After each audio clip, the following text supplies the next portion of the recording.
one of the elements that makes Central Washington such an important part of the Pacific Northwest. From Prosser to Cleon and from Ellsworth to Goldendale, apple trees line the highways of the valley. The Yakima Valley is the state's leader in apple production and the heart of the greatest apple region in the world.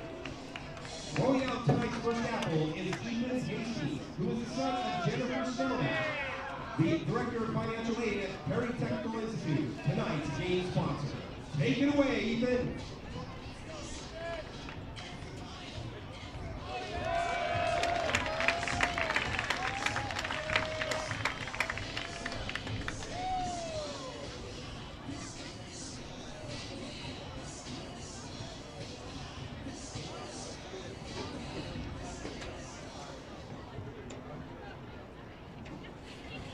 And now, here's the starting lineup for the CCL Showcase team as announced by head coach Ben Kruger.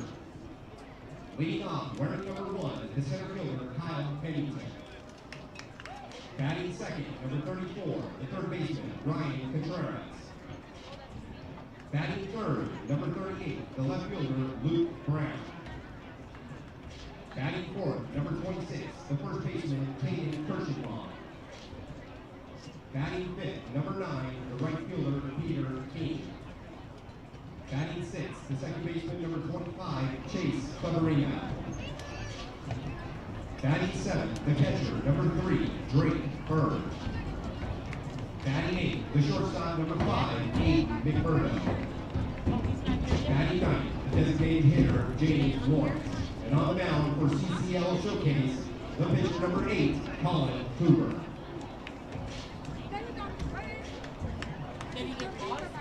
Please welcome the CCL Showcase team.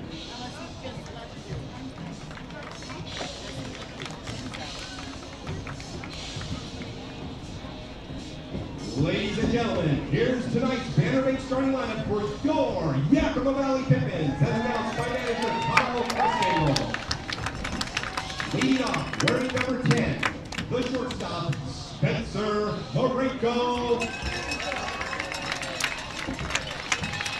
Batting second, number 7, the second baseman, Tyler Briggs. Batting third, number 16, the designated hitter, Henry Garnett. Batting fourth, number 30, the left fielder, Shane Simpson. Batting fifth, number 37, the third baseman, Andrew Walter. Batting sixth, the catcher, number 3, Gabe Vilford. Batting seventh, number 22, the first baseman, Caden Duke. Batting eighth, the right fielder, number 13, Gavin Matson. Batting ninth, number 41, the center fielder, Owen McWilliams. And on the mound for your Yakima Valley Pippins, number 14, Carson Judd. The Pippins are managed by Kyle Costello, assisted by John Graham. Athletic training services are provided by Orthopedics Northwest, the official athletic training provider of the Pippins. Ladies and gentlemen, at this time, we ask you to rise, and gentlemen, please remove your caps as Nicole Franklin presents our Stars Pickle banner. Remove your hat. Remove it. Oh, so can you see by the dawn's early light what so proudly we hailed at the twilight's last gleam, whose broad strokes and bright stars through the perilous sky, for the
Do you have a Bannerbank debit card? While with it, you can receive 10% off at Rockford concession locations around the Orchard, at Healthy Shots Team Shop, and the box office for future game tickets. Visit your nearest Bannerbank location to apply and save money at the Orchard while rooting on the Pippins this summer.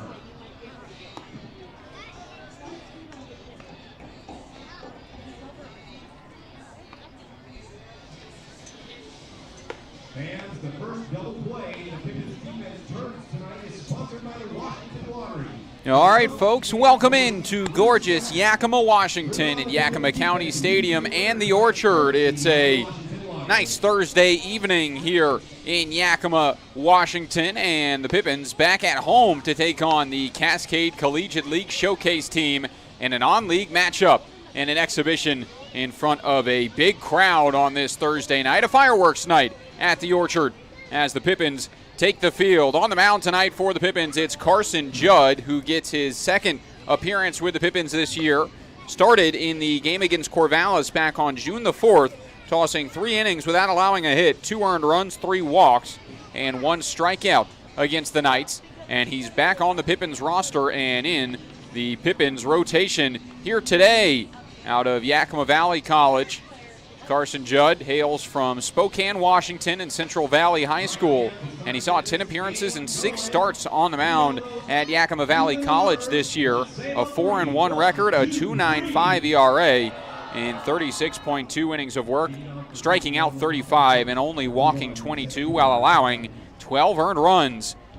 He'll get things going against this Cascade Collegiate League Showcase team, which starts with Kyle Hennington, the center fielder. First pitch home from the lefty is a fastball upstairs. We're underway, and it's ball 1. Bannerbank starting 9, first for the visiting Showcase side. Kyle Hennington to lead off in center field as he takes another fastball high and gets ahead 2-0. Ryan Contreras, the third baseman, bats second. Luke Brown, left fielder, bats third. Cleanup hitter is Caden Kirschenbaum, the first baseman for the Showcase side. Peter King in right field bats fifth. Chase Cleveringa, the second baseman, bats sixth. Behind him is Drake Bird, the catcher. Aiden McMurdo, the shortstop, bats eighth. And James Lawrence, the DH, to bat ninth. This pitch fouled away, and Judd works back in the count. It's quickly 2-2. Defensively for the Pippins, a bit of a new look lineup in this non-league matchup as a great breaking ball just misses the zone and the count goes full. Shane Simpson moves to left field, Owen McWilliam in center, and Gavin Matson gets time in the field in right as the 3-2 home is fouled back and Hennington stays alive. Andrew Walters at third base, Spencer Marenko at short, Tyler Griggs at second, Caden Duke back in the field. And he'll play first base, and Gabe Villaflor, the catcher out of Portland, will make his debut with the Pippins this summer. This pitch flown out towards left field. Shane Simpson a few steps in, makes the catch, and 1 up, 1 down. That brings to the plate Ryan Contreras. So for the Pippins, they're coming off a 6-game Canadian road trip, which saw 3 games against Victoria, in which the Pippins took the series 2-1 with some phenomenal efforts out there. And then they immediately hit the road an hour and a half north to Nanaimo on Vancouver Island, where the Pippins took 2 of 3 from the Night Owls, so winning 4 of 6 on that road trip and advancing up to 10-5 on the second half of the season and 19-23 overall. Pippins only sit 2 games back of the South Division second half lead, as Carson Judd's 1-1 home is smacked foul and tailing towards the fence and out of play. 1-2. This, of course, won't count towards the Pippins' overall record or league standings, but an opportunity for some guys to get some time out in the field. Gavin Matson in right has seen the majority of his time this year out of the bullpen, but gets to hit today as this one's grounded out towards Tyler Griggs at second, and his throw to first is in time for out number 2. Tyler Griggs, one of the guys that had a home run in that road trip in Canada. The Pippins certainly found their stride. He sit in sole possession of second place in the South Division second half, and they enter that Canadian road trip last in all of the West Coast League with only 7 home runs on the season through their first 36 games. And over the 6-game road trip, the Pippins hit 9 home runs. Tyler Griggs did have one of them. Jackson Reed, Spencer Marenko with a pair, Josh Davis, Jake Borst, all home run hitters. And Jackson Sorensen and Seth Ryberg added one apiece in Nanaimo. 2-0, the count starts on Luke Brown. And he takes a good fastball on the outer half at 85 miles an hour to make the count 2-1. Brown going to Cal State East Bay in the fall out of Modesto Junior College with the Pirates. Takes another off the plate. Calumet, Washington native. Saw 39 games played with Modesto Junior College this season, batting .314 at the dish, 12 doubles, 2 triples, and 27 RBIs as Judd relocates the zone, and the count goes full, 3-2. Payoff home from the lefty. Low and away on that effort, and the first base runner will reach on the 2-out walk to Luke Brown. Left-handed hitting, right-handed throwing left fielder today. Had 9 stolen bases in 11 attempts at Modesto Junior College this year as he takes first base, and it brings to the plate Caden Kirschenbaum.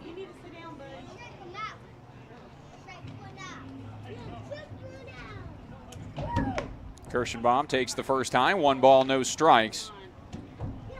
To the infielder from Federal Way, Washington. Skagit Valley College with the Cardinals.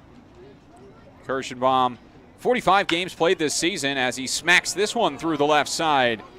And he picks up a base hit. 2-out single keeps the top of the first alive, and now 2 on and 2 out for Peter King.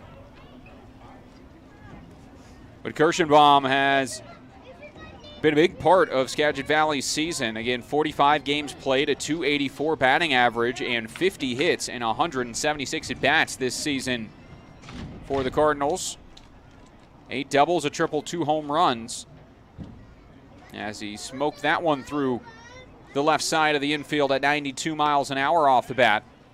Carson Judd just misses with a fastball to Peter King, and it's 1-0.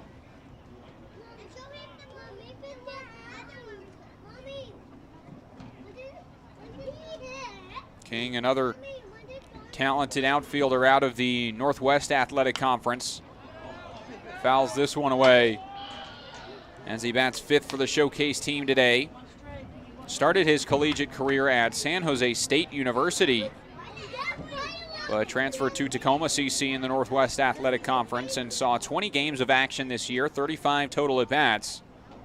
5 hits in those 35 at-bats for King. And a great breaking ball drops in, and it's 1-2.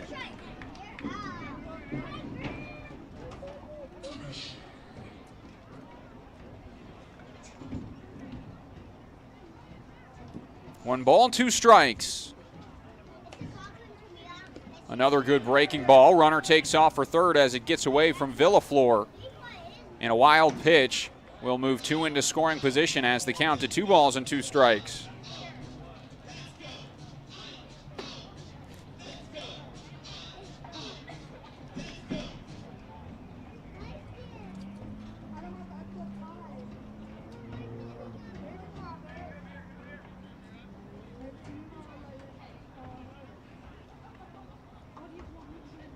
Two off the plate, and now it is full. Carson Judd started well in this first inning with a fly out and ground out. But a good at bat and a walk for Luke Brown, the 2-out single, and now a payoff pitch to come to Peter King. Low and away, and with that walk, the base is now loaded. So the Pippins' only other exhibition game this year was back on June the 20th against this Cascade Showcase team, but it was a different look roster than the one today. Cascade Collegiate League Showcase, only 12 guys on the roster for today's game, as Judd finds the zone for strike 1 on Chase Cleveringa. But in that June 20th matchup, it was a great matchup between the two sides. Cascade was up in front 7-2 through the first 7 innings of action, but the Pippins battled back, ended up tying it with a Jackson Sorensen solo home run in the bottom of the 9th as the first batter of the bottom of the 9th. It would go to extras, Both sides would go a scoreless 10th, and then Sam Olson would walk it off with a double into right field in the 11th for a 9-8 victory. 2-1. Off speed, just too far out, and it's 3-1. Judd will try again.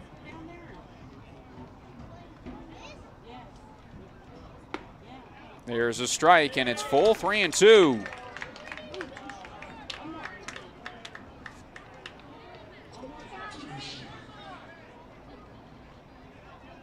Payoff, every runner on the move. Pop up. Behind the plate, Villaflor moving underneath it. Makes the catch in foul territory and ends the top of the first as Carson Judd leaves the bases loaded and the Pippins get out of it unscathed. Bottom of the first coming up next. It's the 1-2-3 in the order. 2 up for the Pippins in a scoreless ball game here at the Orchard. Stay with us.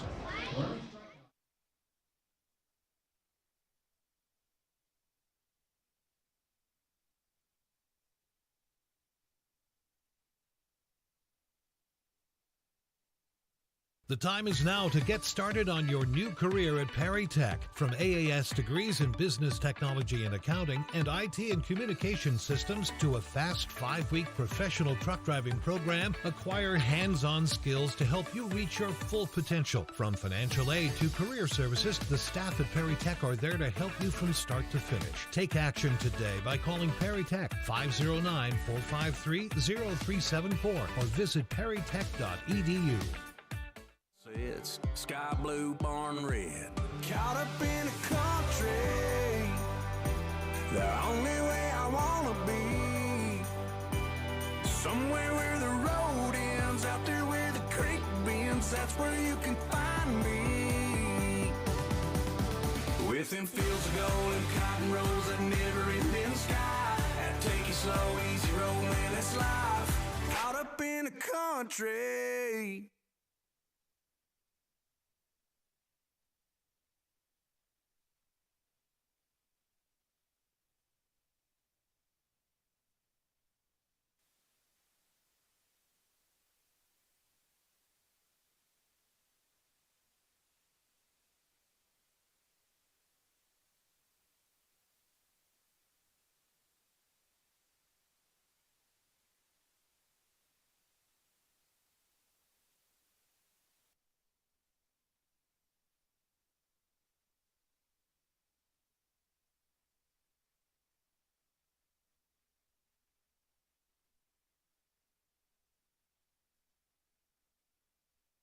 The shortstop, number 10, Spencer Morenko.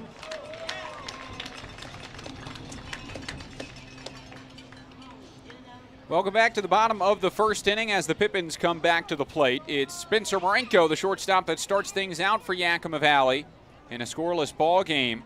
Shortstop will lead off today, as usually found himself further down in the order, but bats as the leadoff man as he takes ball one. And he has been phenomenal as of late. Morenko up to 274, the batting average. 23 hits and 84 at-bats in his 27 games played this season, including 5 doubles, a triple, and 2 home runs.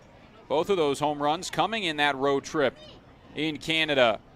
Had one in his first matchup against Victoria July 15th, and then in Nanaimo on the 19th.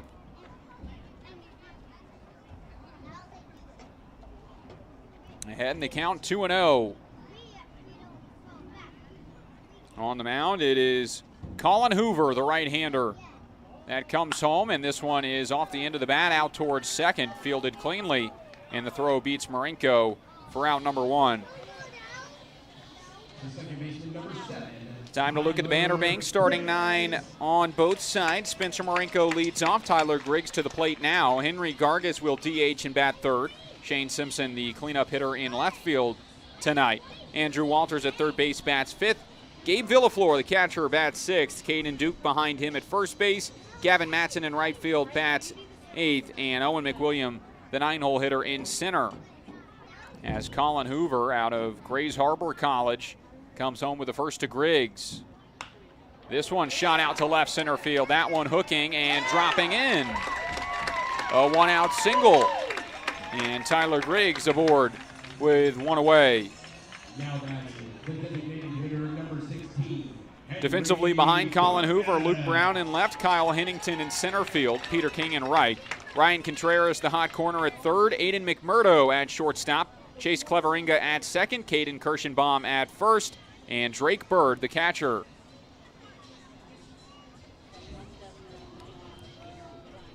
For Hoover on the mound, saw 12 appearances at Grays Harbor College this season. 5 starts and a 3-3 record in the Northwest Athletic Conference, as his first pitch breaking ball is in for a strike on Henry Gargis. 1 save, 1 complete game, and an 8.39 ERA total. More walks than strikeouts this season for the right-hander. Locking back in this summer and playing with the Cascade Collegiate League. Earning a spot on the showcase team as Henry Gargis ropes one foul. That one off the bat at 103 miles an hour, but pulled for strike 2.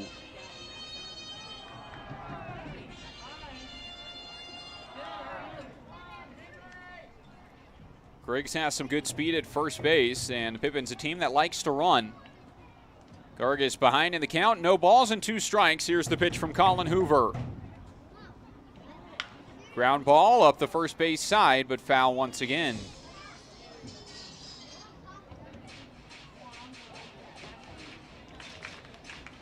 Hoover out of Sumner, Washington, where he attended Sumner High School. Graduated in 2020, first year at Grays Harbor was the 2021 season.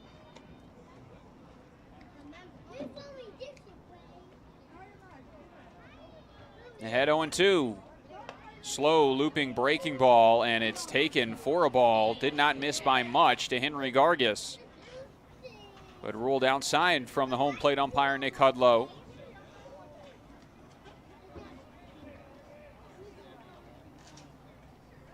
And another life for Gargis, who does not have a home run yet this year, but he has certainly come close a number of times. 1-2, runner goes, swing and foul.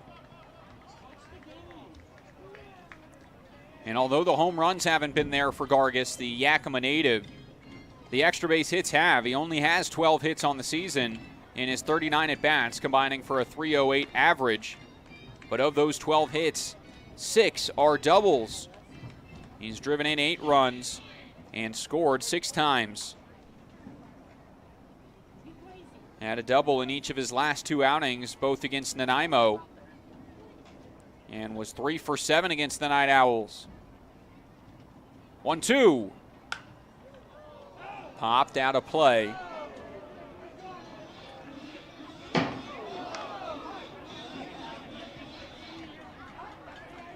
And it stays a ball and 2 strikes.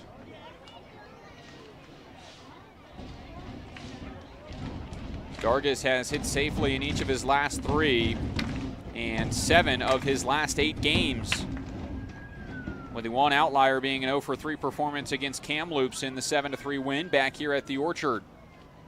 Great breaking ball, delayed steal. There's the throw, not in time, and Griggs times it up perfectly. Stolen bag, and the breaking ball called a ball. It's 2-2.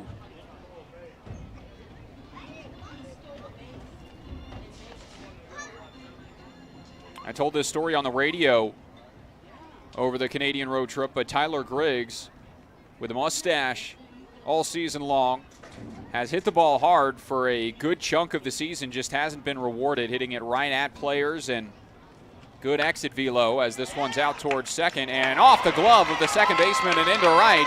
Griggs rounding third. Throw will come to the plate, and it's high, so a run will score, and Gargis to second on the error from second baseman Chase Cleveringa, and the Pippins lead 1-0. Now then, for left fielder number 30, Shane Simpson.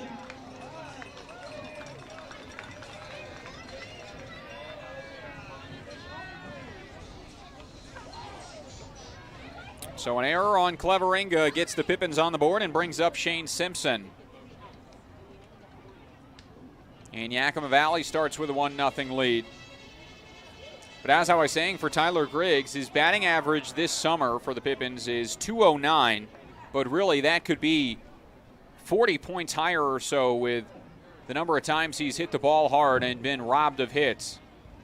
And so he shaved the mustache during that Canadian road trip, and it treated him well. His first game without it yesterday had a pair of RBIs and an RBI single. Finished 1 for 5, reached on an error, and had an RBI ground out, which was scorched up the middle, but deflected off the pitcher, Jaden Tomas. And instead of a 2 RBI single, it was just the 1 RBI ground out. 0-1 the count to Shane Simpson, who takes another for strike 2. Left-handed hitting outfielder and first baseman at California Baptist. Hasn't really seen time in the outfield for the Pippins this summer since the very start of the season. But back in left field tonight in the cleanup role, season 0-2. Breaking ball from Hoover out towards short. Runner advances up to third, and the throw to first beats Simpson for out number 2. The third baseman, number 37, Andrew Walters.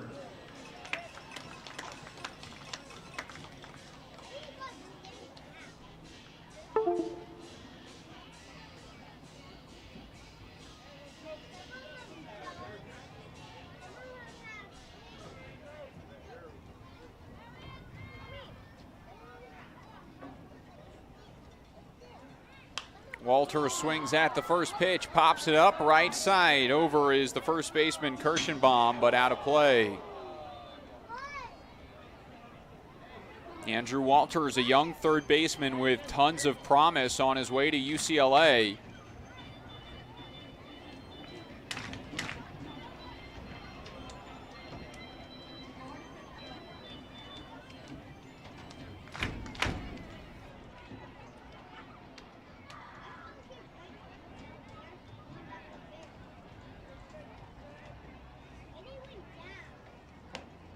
Takes this one just high, and the count evens up at 1-1.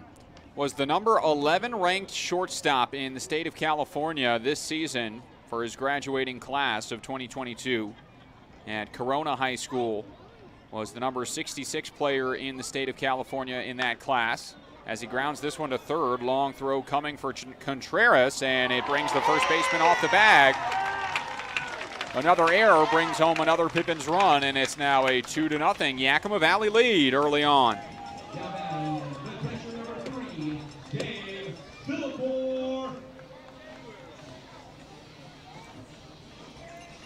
And it will bring the first at bat for Gabe Villaflor.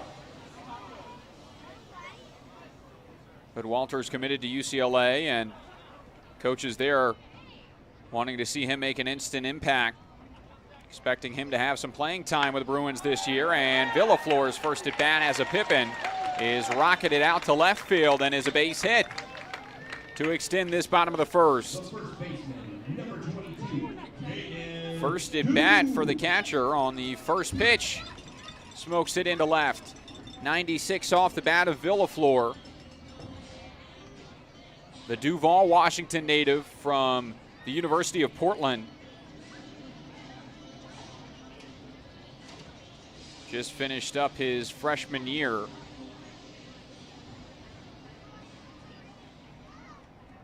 With the Pilots. Stands 5'10", and the catcher picks up his first hit in the West Coast League this year. Runners on first and second, and 2 away. It brings up Caden Duke, who has been one of the best pitchers on the roster for the Pippins this year, but will get to hit today in his 8th at bat of the season as he takes strike 1.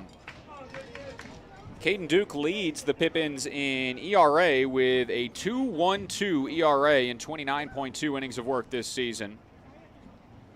Also leads the team in batting average against, as a double steal here is on, and the throw gets away down to second. Coming home is Walters, and he will score the third Pippins run on another Cascade League error.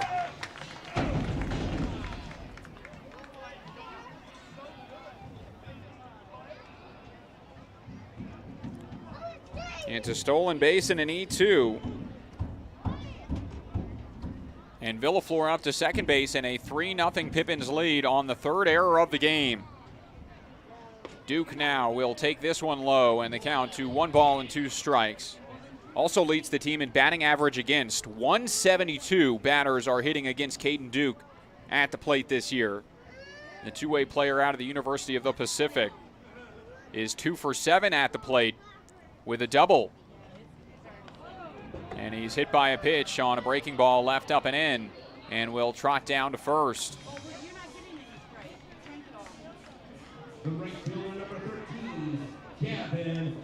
Free pass for Caden Duke, and now the 8th hitter of the inning, Gavin Matson, to the plate. Another Pippins player that has primarily seen time as a pitcher this year. No, they're not on the wrong team. You keep your shoes on. And he'll step in with 2 outs to try and extend this first inning. Colin Hoover off the plate on the first pitch, and it's 1-0. Gavin Matson out of Kennewick, Washington, and Yakima Valley College. Committed to YVC as a position player, but head coach Kyle Crustangel wanted to see him switch to time on the mound. Didn't have any pitching action with the Yaks this season, but over the summer with the Pippins, he has seen tons. 16 appearances leads the team, a total of 21 innings of work. Has picked up 15 strikeouts, a 1-1 record, and a 10.71 ERA this season with the Pippins. 2-0 off the plate, 3 balls and no strikes, and Hoover will try and relocate the zone.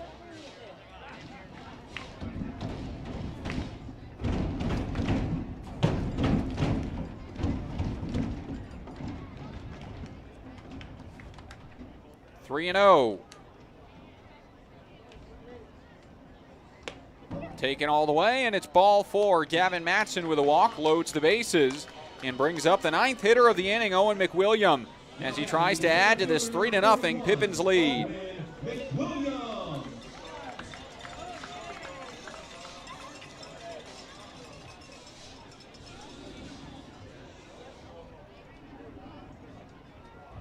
Gavin Matson has only hit in 1 game this year for the Pippins, and it was against this Cascade League team on June 20th. And he finished 1 for 4 with a single, a run, and a sac bunt.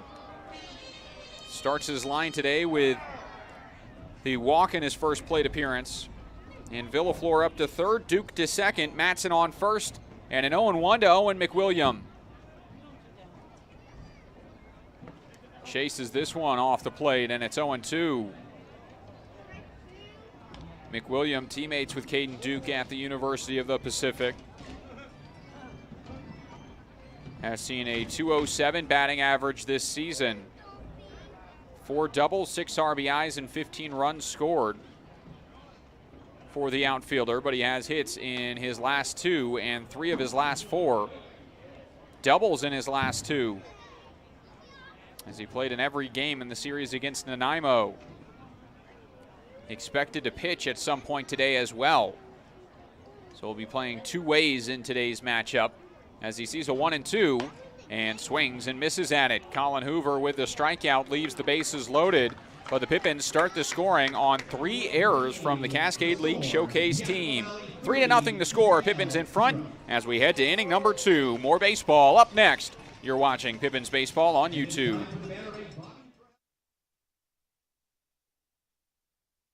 Saving has never been easier at Bi-Mart. In-store or online, we're delivering more value than ever to our members. From direct mailed savings books, to digital savings guides, to everyone's favorite Lucky Number Tuesday. Plus, we're adding new ways to save with Bi-Mart's Buy It Online, Pick It Up in-store, new web-only items, and the ability to shop Cascade Farm and Outdoor and pick it up at your Bi-Mart store. More value, more products, more ways to save. Bi-Mart members save more time and money every day.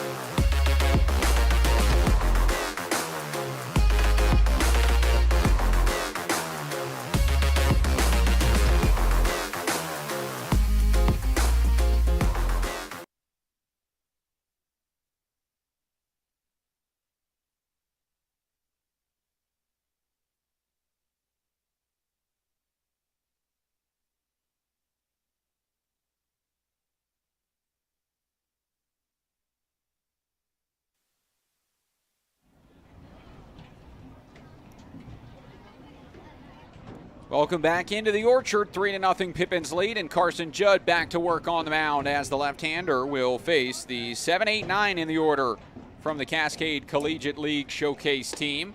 First pitch is high and away to Drake Bird, the catcher for the Showcase. Bird out of Lower Columbia College in Longview, Washington, with the Red Devils. Three-sport athlete in high school. Takes this one low and in and is out to a 2-1 start. Played football, baseball, and basketball. Was first-team All-League MVP, and an All-Star selection in baseball. Out of Chelan, Washington, in Lake Chelan. And then with the Red Devils this year, 26 at-bats in 7 starts, 7 hits, and 8 RBIs as he takes this one, and the count goes full. Carson Judd has seen a lot of full counts today. Left the bases loaded in the first, and a payoff to the first batter of the second. Called strike 3. Painted at the low and in part of the zone, and Carson Judd picks up his first strikeout, looking to Drake Bird. One down for the shortstop, Aiden McMurdo.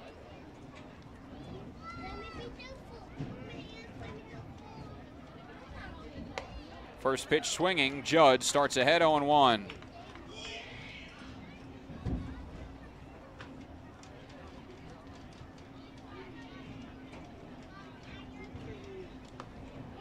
Short hops this one, and a ball and a strike now.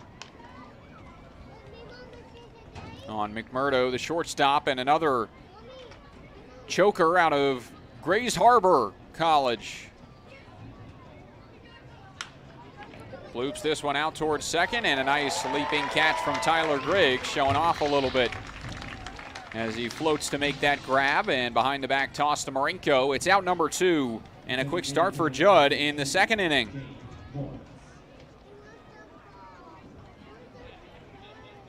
Two up, 2 down. It brings up James Lawrence.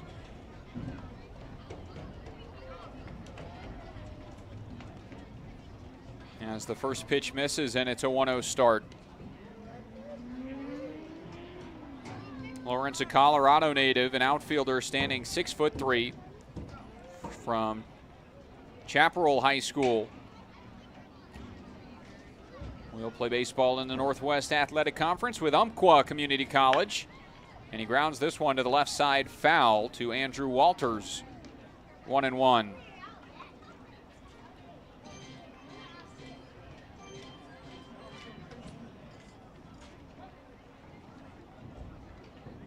Another class of 2022 high school graduate between these two sides. The Pippins have a few recent high school grads, including Isaac Yeager, who leads the team in strikeouts with his 31 this year. As a good pitch just misses on the outer half from Judd, 3 balls and a strike. And for Yeager, he came in the final 3 innings of yesterday's matchup. Through the first 2 innings, faced 6 batters, sat them all down, and struck out 5. And then in the 9th, ran into some trouble, allowing back-to-back doubles, then an RBI single, before getting the next 3 batters out to close things out in the 12-4 victory, in which the Pippins would tally 15 hits in that game. So a 2-out walk puts a runner on and turns things over back to the top of the order. Kyle Hennington, the center fielder, will start ahead 1-0 after he flew out to left field in his first at-bat.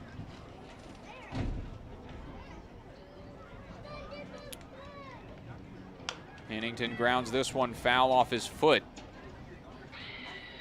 as it's chased down, and the count evens up at 1-1 on the outfielder from Milton, Washington. Finishing up his freshman year at Skagit Valley College. Hennington played in 42 games this year, batting .256 for the Cardinals. Scoring 38 runs in those 42 games and driving home 30 runs. As he takes a pitch in the dirt and starts ahead 2 balls and a strike. On top of that, Hennington used his speed efficiently as well. 26 stolen bags this season with the Cardinals on 28 attempts, And a runner takes off here on a breaking ball in the dirt, which gets away. And luckily for the Pippins, James Lawrence sliding in to second base. If he was up without a slide, he might have had a chance to get to third on the wild pitch. But instead, just a stolen bag for the DH, and he moves into scoring position with 2 away on a 3-1 count to Kyle Hennington. 2 far out, ball 4. And once again, after 2 quick outs in an inning, back-to-back, runners will reach with 2 away. This time it brings up Ryan Contreras. That is the 4th walk of the game so far for Carson Judd.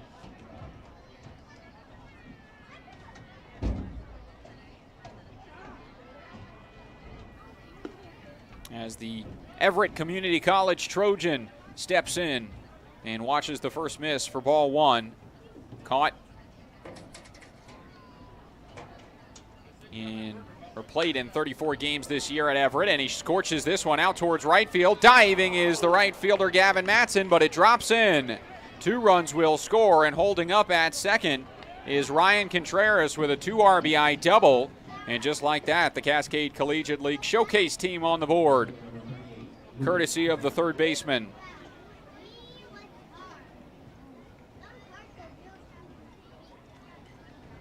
Took that one the other way on a fastball down the middle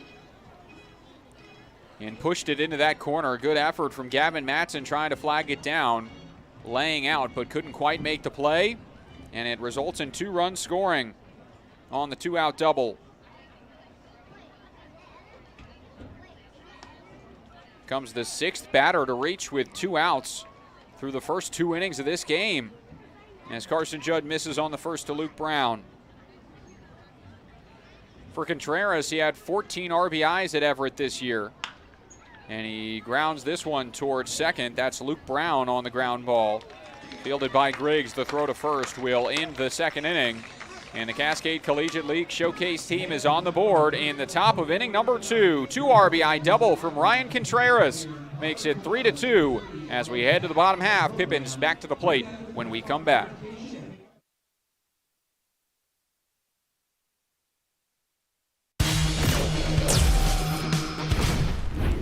Who knew it was so difficult to find the right bank? I know. It's so confusing. Checking out your banking options? Oh, sounds overwhelming. The common certainty! Enough! With Banner Bank, it's easy to manage your finances, and help is here when you need it. Be on, Cloud! Oh, wait. Built for action, built for banking. Banner Bank. If we win the lottery, we'd remodel our home. We'd start with the kitchen. Ooh. And out back is where the big trucks will go. Whoa! Ben, you don't even live here anymore? Hey, don't forget about Grandma. Okay, family meeting. Come on. Welcome to the Ice Dome.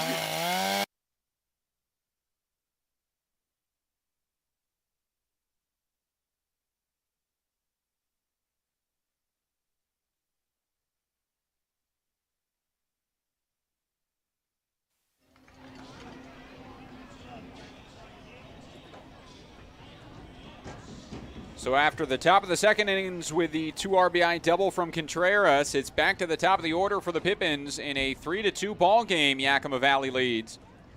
And Marenko will lead it off for the second time as he takes the first pitch low for ball 1 from Colin Hoover. Marenko grounded out to second in his first at bat.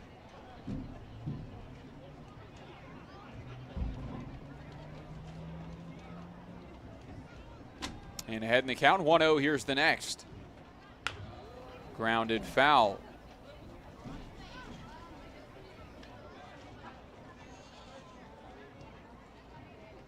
.274 the batting average for the uncommitted sophomore from North Bend, Washington.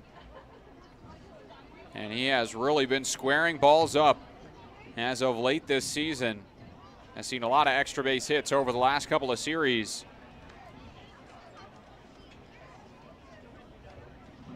finished with a double on the road against Kamloops, another double at home against Ridgefield. Only played one against Kamloops at home, and he finished 1 for 3. And then a double and a homer at Victoria as he chases a fastball upstairs and strikes out for the first out of the bottom of the second.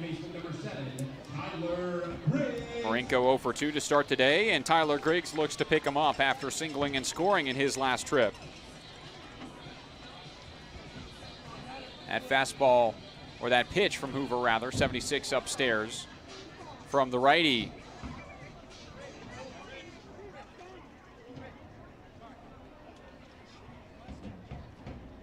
Again, 8.39 the ERA out of Grays Harbor this year for the right-handed arm. And the first pitch home to Griggs is a good breaking ball for a strike.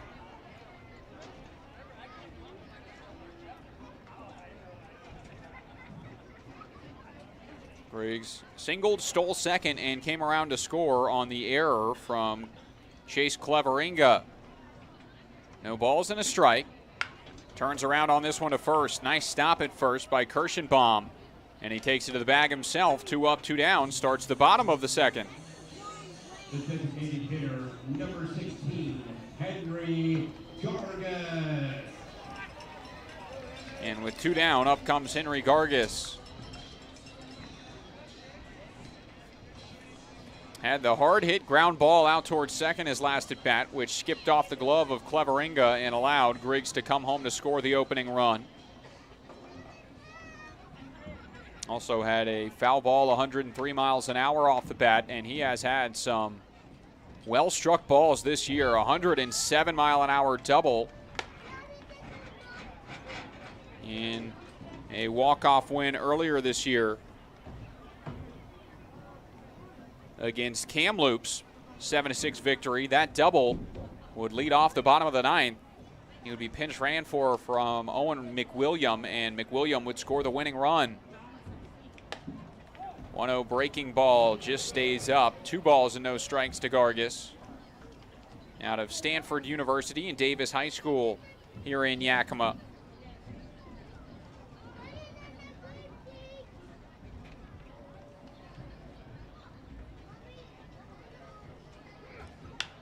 Pops this one high on the infield. Shortstop McMurdo calls everybody off, and he makes the catch, and a good bounce back inning from Colin Hoover as he goes 1-2-3 in the second and sends us to inning number 3. Cascade League Showcase to the plate. They trail 3-2 in this non-league exhibition game between your Yakima Valley Pippins and the Cascade Collegiate League Showcase.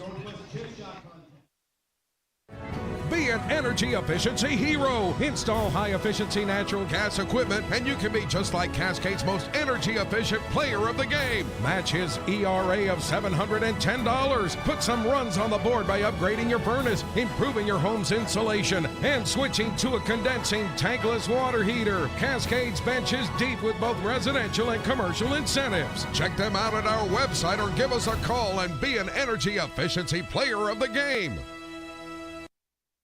What's worse than standing in line at concessions? Now you can satisfy your appetite while remaining in your seat. With the mobile app Fan Food, you simply select Express Pickup and order your food.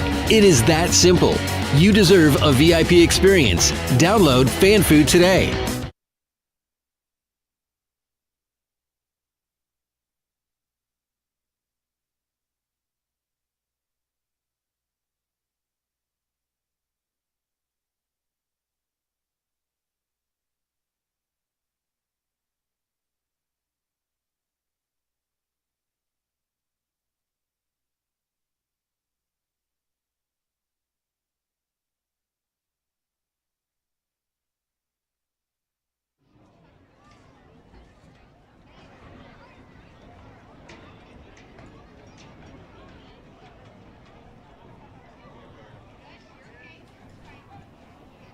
Welcome back. First pitch of the top of the third is roped foul off the bat of Caden Kirschenbaum. He singled in his last at bat and smoked that one 94 miles an hour into the Pippins bullpen. And the count starts 0-1 as Carson Judd looks to regroup on the mound. Worked out of trouble in the fifth, leaving the bases loaded when 3 straight reached with 2 outs. And the same story in the second got a looking strikeout, a pop-up on the infield, but then back-to-back walks led to the 2 RBI double, which would give the Showcase team their first 2 runs of the ball game. Spikes a breaking ball on the 0-2, and it's a ball and 2 strikes now to Kirschenbaum. Out of Federal Way, Washington.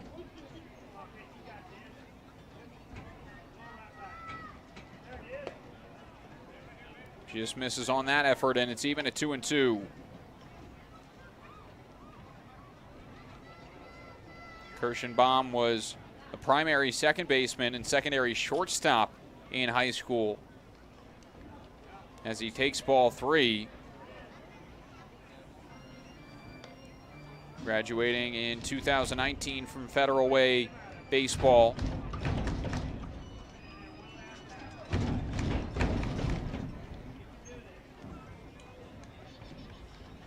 Takes it in the dirt, and after starting ahead 0-2, Carson Judd issues his 5th walk of the ball game and a runner on to lead off the inning. Nobody out, and Peter King to the plate, the right fielder.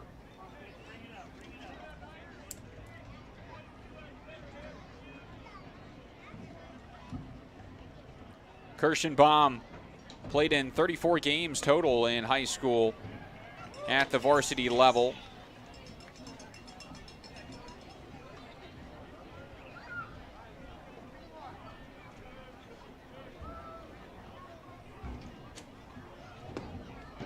As Peter King watches this one miss, and the count 1-1 on the Tacoma CC right fielder. Runner takes off on the 1-1, pitch upstairs, throw down on a hop, tag not in time. Good one hop right into the glove of Spencer Marinko, and the tag was close, but sliding in safely was Kirschenbaum with his good jump.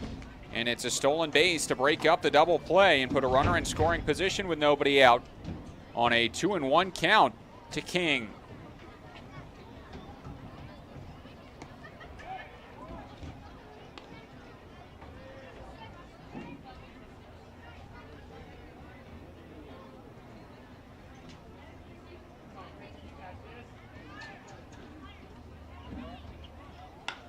Right back up the middle. This one is through for a base hit, and they send the runner around third. Throw to the plate. In time, the tag is in time as well. Outfield assist for Owen McWilliam. As Villaflor reaches over, makes the tag, and one away as Kirschenbaum has gone down.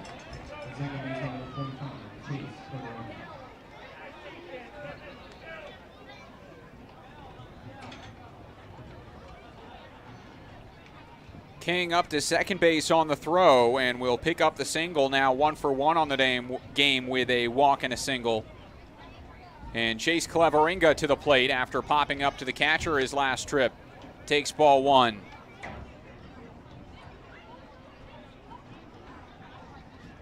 So for Owen McWilliam, another outfield assist for him this year.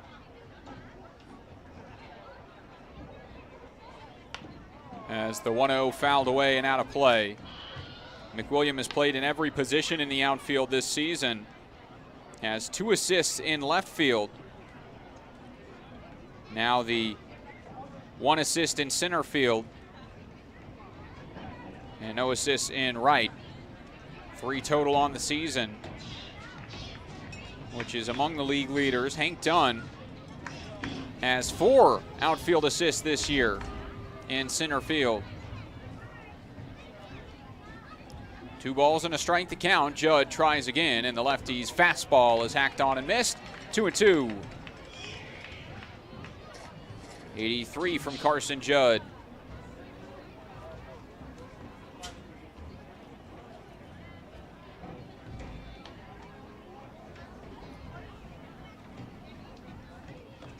In the dirt, Villaflor loses control of it, and good read up to third base is King on the wild pitch. 3-2. Tying run 90 feet from the plate, and Cleveringa a full count. Looking to drive in a run after ending that first inning with the bases loaded by popping up to the catcher. Takes a ball off the plate, It is walk number 6 for Carson Judd, and runners on the corners and 1 out. Catcher Drake Bird up to the plate.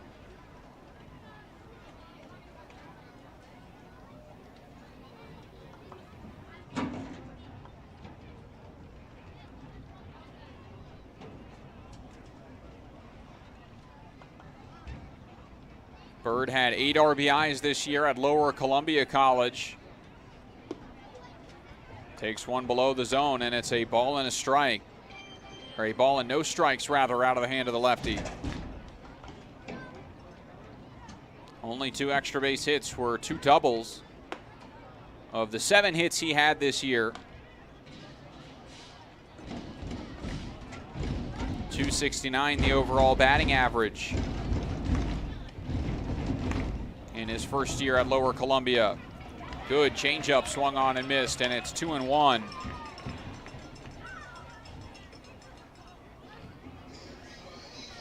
Marinko at short, Griggs at second. Middle infield has done a really good job this season of turning double plays, the Pippins.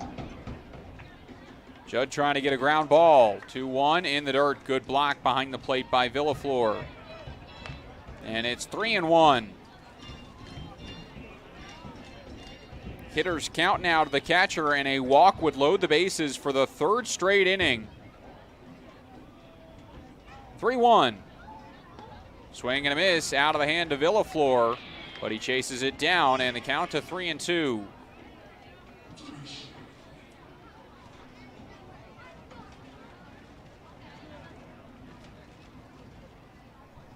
We'll see if Cleveringo will be on the move.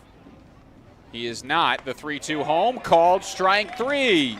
Big pitch from Carson Judd as it catches the inside part of the plate and sits down. Bird looking for his 2nd straight at bat. And now 2 away, and Judd 1 pitch away from getting out of this inning scoreless. And he'll face Aiden McMurdo.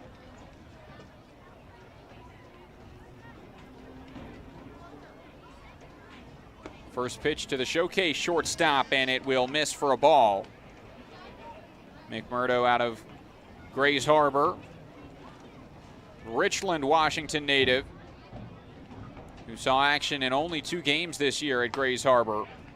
Takes it off the plate, 2 balls, no strikes. Both were against Pierce on the road. Started those 2 games and finished 1 for 7. Slow pickoff keeps an eye on the runner. And as the sun peeks through the clouds to the left of the stadium, Tyler Griggs is going to hand his glasses to first baseman Caden Duke. We've seen it a couple times this year at the Orchard where a throw comes from third base with that sun shining directly behind the third baseman, and the first baseman has no idea where it is. This one's popped up to the left side, but out of play.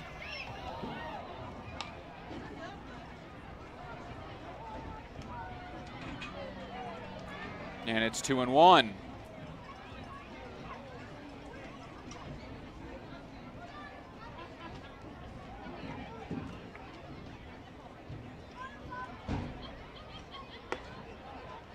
Fastball up and in, and it's a 3-1 count.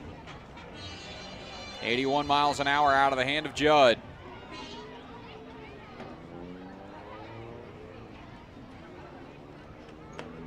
There's a strike, and it's full 3-2. Judd has fallen behind a lot in this game, but he's done a great job of battling back, and he has seen a ton of full counts, trying to make this one work in his favor. Runner on first base, Cleveringo will be on the move, and a pickoff just keeps an eye on him. On third base, it's Peter King. After Kirschenbaum thrown out at the plate for the first out of this inning. The looking strikeout to Drake Bird, and now a payoff on the 3-2. Fouled off.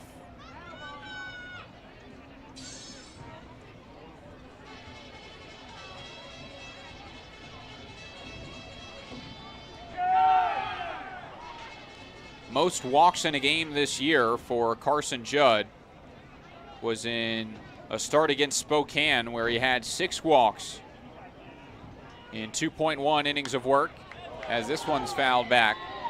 and the 3-2 stays alive.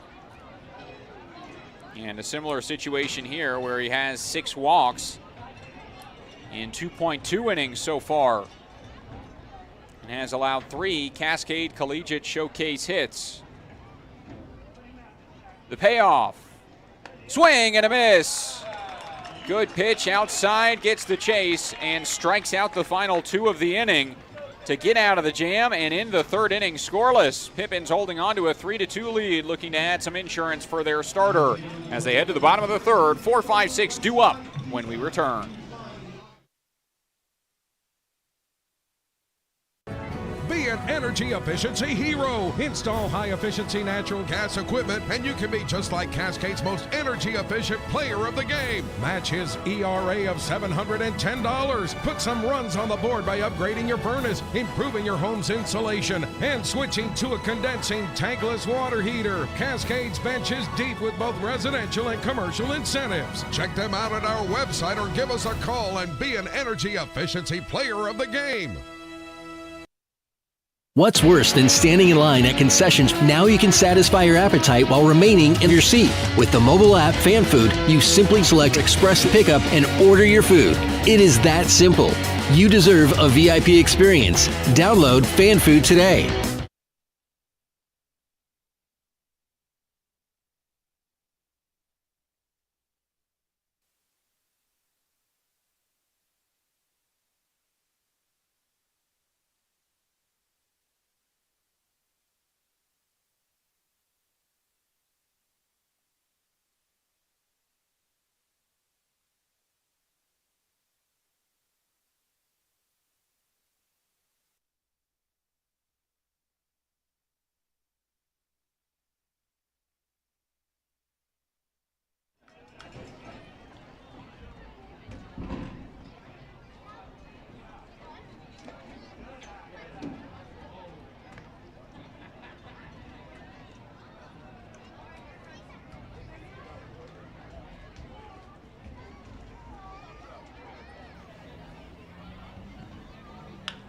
Simpson grounds this one out towards first base, and after the first pitch take, the ground ball to first is out number 1 of the bottom of the 3rd inning. Shane Simpson now 2 for 2 with a pair of groundouts and make that 5 straight retired for Colin Hoover on the mound. And exactly what you want to see from your starter after that rocky first inning. 3 errors led to those 3 runs that scored for the Pippins, but Hoover has bounced back with 5 in a row retired as he'll face Andrew Walters, who takes a strike. Walters reached on an error in the first, moved up to second on the Villaflor single, stole third, and then scored on the throwing error from the catcher, Drake Bird, who's had a rough day so far. Bird 0 for 2, 2 looking strikeouts, and an error behind the plate. But a lot of ball game left to get back on the right track as Walters lines this one out towards left, and a sliding effort. It gets down and will be a base hit for Andrew Walters. Now batting, catcher number 3, Dave. 93 off the bat of the 3rd baseman as he turns around on it and shoots it into left, and it brings up Villaflor for the 2nd time.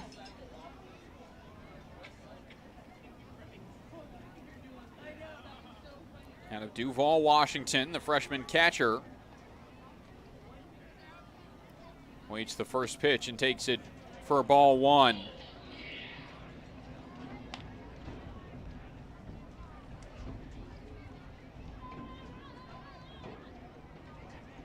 Did not get any playing time with the Pilots this year in his first year with the program. 1-0, runner takes off. This one off the plate. Throw down is on the money, and the slide beats it as the ball gets away regardless. And it's the 2nd stolen base of the game for Andrew Walters as he moves into scoring position.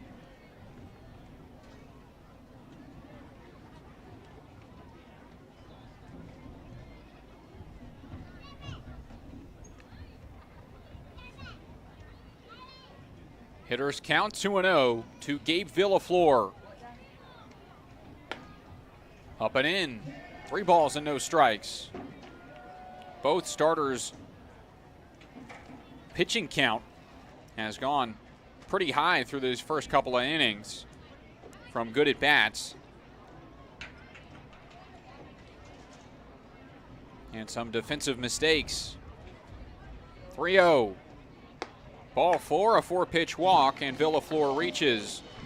Runners on first and second, now 1 out, and Caden Duke back to the plate with a chance to drive in a run. Caden Duke.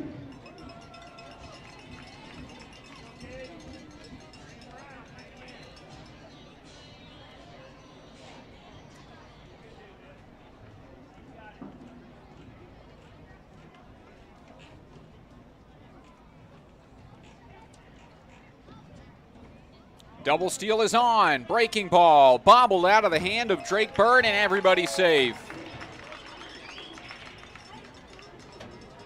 Another double steal for the Pippins. That is steal number 3 for Andrew Walters. And 2 in scoring position. 1 out and an 0-1 count to Caden Duke. Takes this one as it's blocked behind the plate.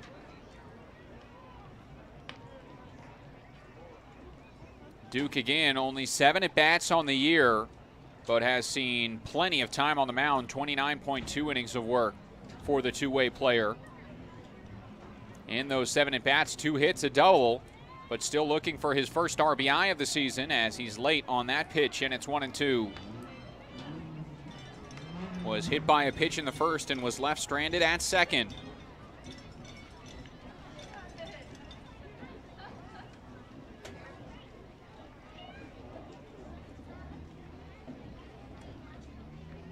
One, 2.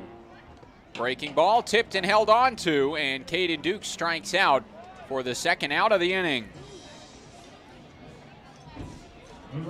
One of the toughest times of the day to hit, with that sun shining bright on the pitcher, Colin Hoover, and the release point of the ball, and then dips into the shade in between the batter and the mound. So to see the spin on the ball is a little bit harder at the dish. And Matson takes the first pitch, breaking ball all the way, 0-1. Gavin Matson walked in his last trip and was left stranded at third when the Pippins left the bases loaded in inning number 1.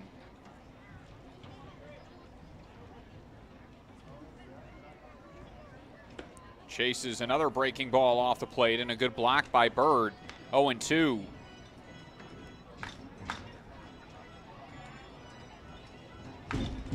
Matson had his single and run in the non-league game last time these two teams played, but does not have an RBI on the season. 0-2. Takes another one off the plate. 3 breaking pitches in a row for the righty Colin Hoover. And the Sumner, Washington native from Grays Harbor, trying to find out number 3 and get through 3 innings. 1-2. Fastball too far out at 82 miles an hour.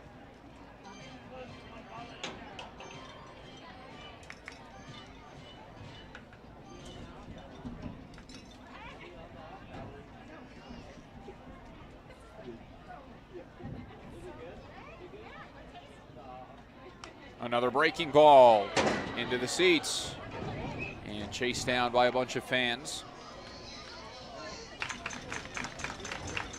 A lot of people in attendance for the fireworks night, hoping to see the Pippins win another. The only other non-league game this year, a walk-off victory for Yakima Valley. And they're out to a 3-2 lead here in the bottom of the third. 2-2. This one shot out into left and will drop in. 1 run scores. Here comes another runner. Villaflor throw offline. And a 2 RBI single for Gavin Matson extends the Pippins lead. Now batting in the center fielder, number 41, Owen McWilliam. Matson up to second base on the throw. Just got enough of that to poke it over the shortstop, Aiden McMurdo, and into left field. Luke Brown came up firing, but his throw was offline, and Villaflor scored easily. 5-2 now the score. Pippins in front as Owen McWilliam another bat with 2 away as he takes the first up and in, and it's a ball and no strikes. McWilliam struck out swinging to end the first in his only other at bat today.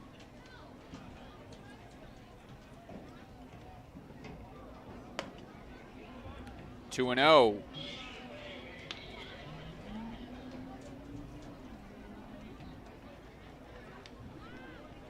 Still searching for his first collegiate hit. 0 for 11 in the games he played at the University of the Pacific this year.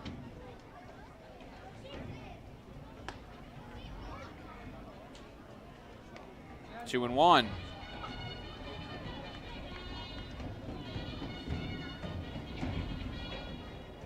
Walked 5 times with the Tigers. Struck out 8 times in his 11 at-bats.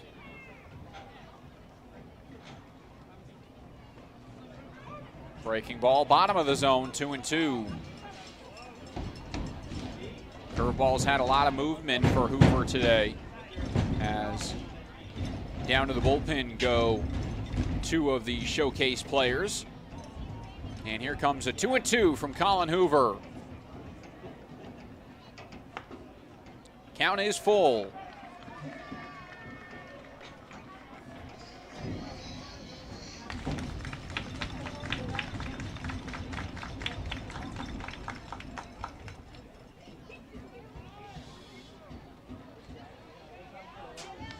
Three-two, fouled back, and he stays alive. The 2 bench players warming up, number 16, Kyle Larson, and number 28, Bo Hess.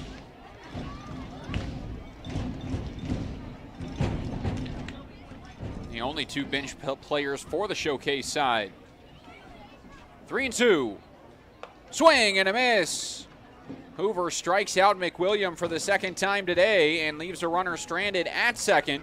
But Gavin Matson drives home his first 2 runs of the year, and it's a 5-2 Pippins lead as we head to inning number 4. Yakima Valley in front, and Carson Judd back to the mound when we return.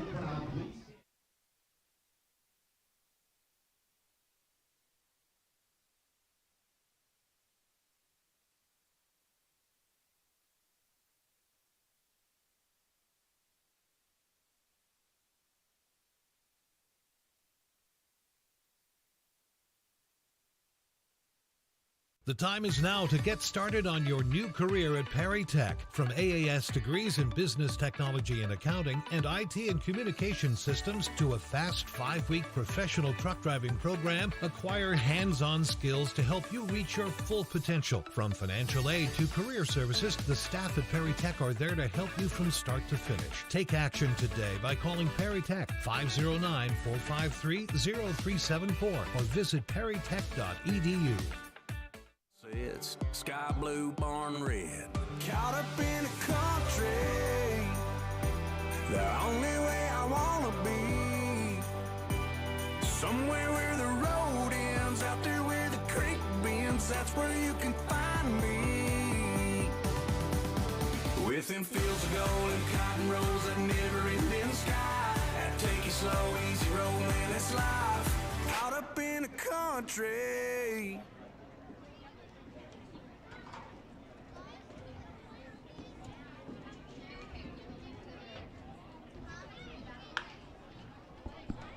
First pitch of the inning is shot towards third, and a slow rolling throw that slipped out of the hands of Walters still manages to get the job done on the 5-3 ground out. James Lawrence retired on the first pitch of the inning out of the hand of Carson Judd, which opens up his top of the 4th.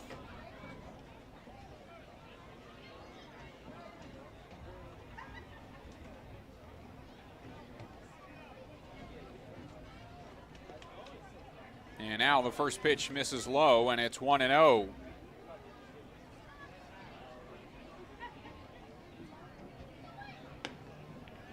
There's the strike. Judd bounces back.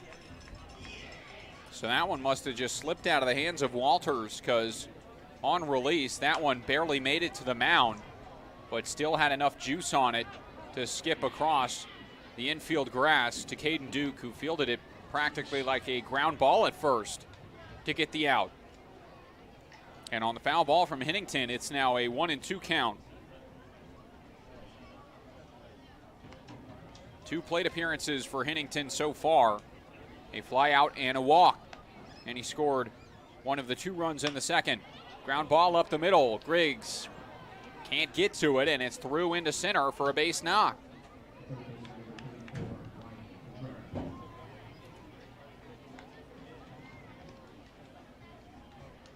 Make that hit number 4 on the day for the Cascade Collegiate League Showcase squad. And a runner on first base with 1 out for Ryan Contreras. Showcase team has had 3 batters reach in every single inning.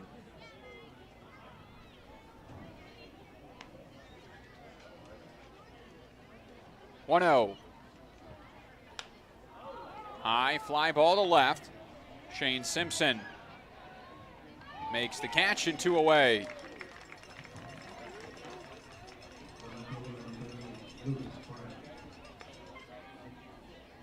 Two more quick outs for Carson Judd. It's Luke Brown, the left fielder, to hit. And he's 0 for 1 on the day with a walk and a ground out.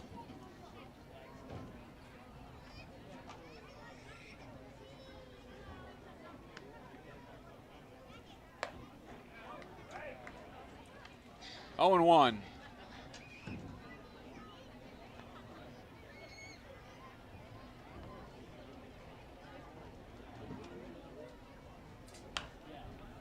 Out of play, left side, 0-2, and Judd in the driver's seat. 2 strikeouts for the lefty today. Both have come against Drake Bird.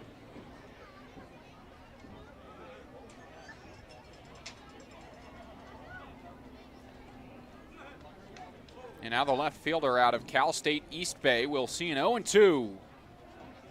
Runner on the move, and the curveball fouled back.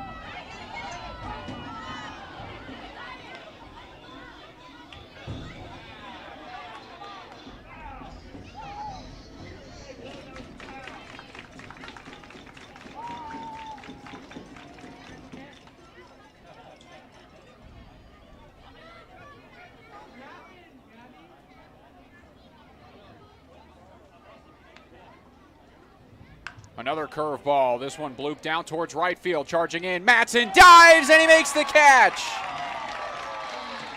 Gavin Matson timed it up perfectly, makes the catch in spectacular fashion, and ends the inning. What a play by the right fielder. It's out number 3 and sends us to the bottom of the 4th with a 5-2 Pippins lead. Yakima Valley in front with the top of the order due up when we come back.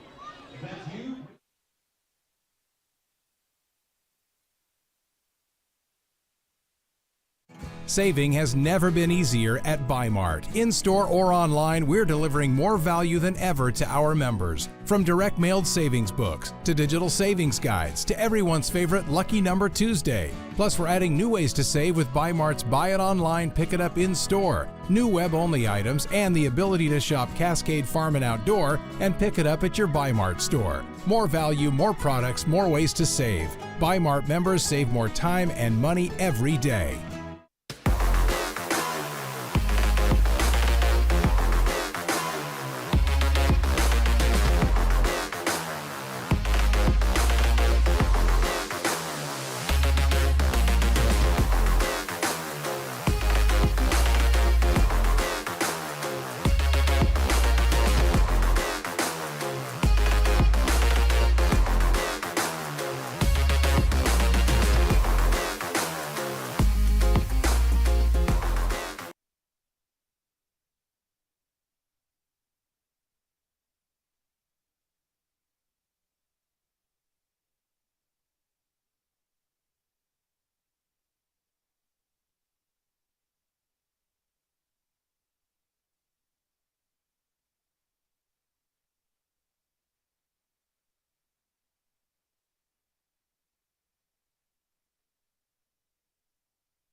For the third time today, Spencer Marenko will lead off an inning. This time it's the bottom of the fourth, and it's a 5-2 Pippins lead over the Cascade Collegiate League Showcase team in a non-West Coast League effort, an exhibition between the two sides. Second exhibition of the season for the Pippins, and 3 more left on the docket. A full series against the Northwest Star starting on July the 26th after a 3-game set in Port Angeles. 0-1 home is in the dirt, and it's 1-1 to Marenko. So for the Pippins, if you haven't been keeping up with everything that's been going on, they just got off a road trip in Canada, 6 straight games in Canada, and they had at one point a 7-game win streak before losing to Victoria in that series finale, but they won both series against each of the Canadian teams as Marenko swings and misses for a strike. So they're at 10-5 in the second half, but have had to endure some tough travel. Left the hotel at 3 a.m. this morning to catch a 6 a.m. ferry back to the U.S. Arrived in Port Angeles at around 7:45. And then the Pippins took the bus 4.5 hours from Port Angeles back to Yakima to play this game, which again does not count in league play, just to drive back to Port Angeles tomorrow morning. 2-2. Breaking ball fouled away. Marenko stays alive.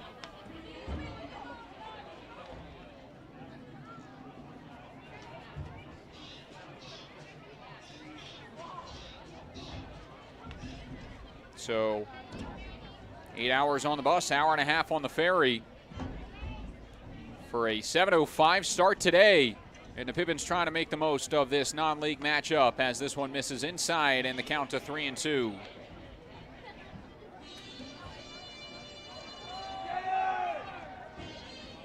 After today's game, the 3 against Port Angeles before returning home for that non-league series at home.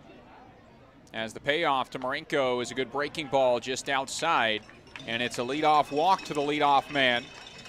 First time Marenko's reached, and it brings up Tyler Griggs. But only 2 home series in league play remain.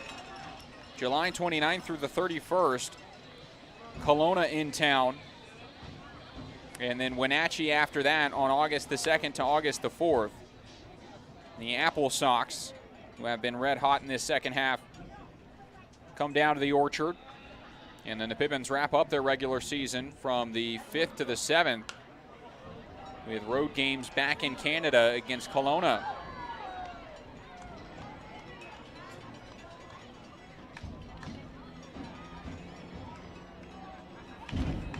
First half of the season started on July 4th. And at that point, the Pippins were 9-18, 9 games under 500, and now only 4 games under 500. This one in the dirt and gets away. As up to second base goes Marenko. And it's an 0-1 count, or excuse me, a 1-1 count to Tyler Griggs.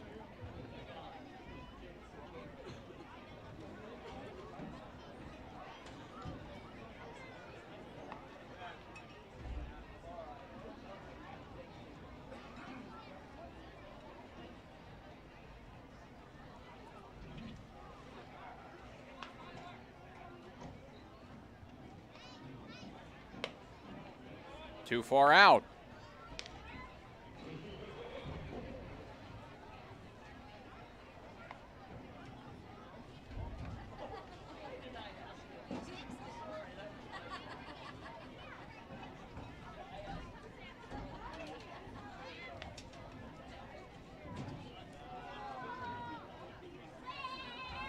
The next to Griggs is tipped back, and that one got the home plate umpire.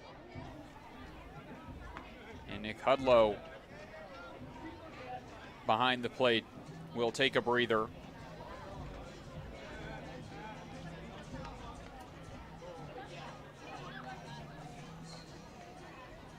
And it's going to ask for some water from the home dugout. Hot day out here today in Yakima, and supposed to only get hotter through the next couple of weeks.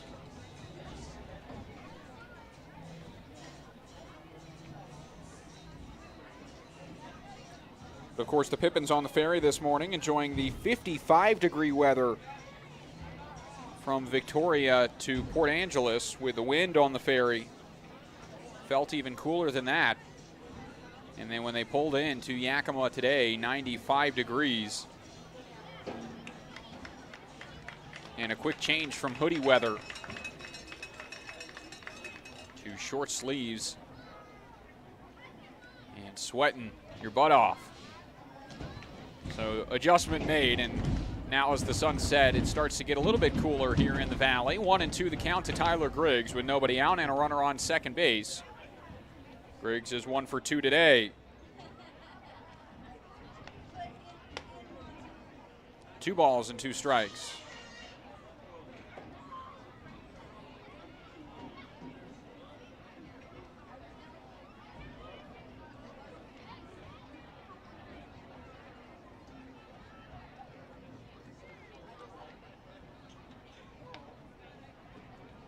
Walking lead for Marinko. Another breaking ball left outside, 3-2. No action in the Cascade League bullpen as Colin Hoover continues to work. His team trails by 3, but both sides even in the hit column. The difference have come with the 3 errors from the Showcase side. Payoff, runner goes. It's upstairs for a walk, and the throw down gets him at third. Perfect strike from Drake Bird, and he catches Marinko trying to take third base. Caught stealing 1 out and a walk for Tyler Griggs. Number 16, Henry Gargas.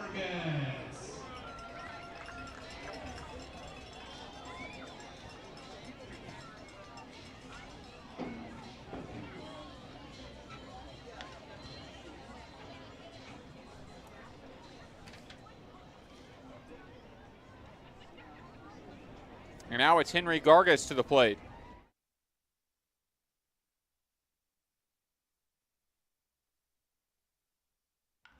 Gargas swings and launches it foul. 0-1.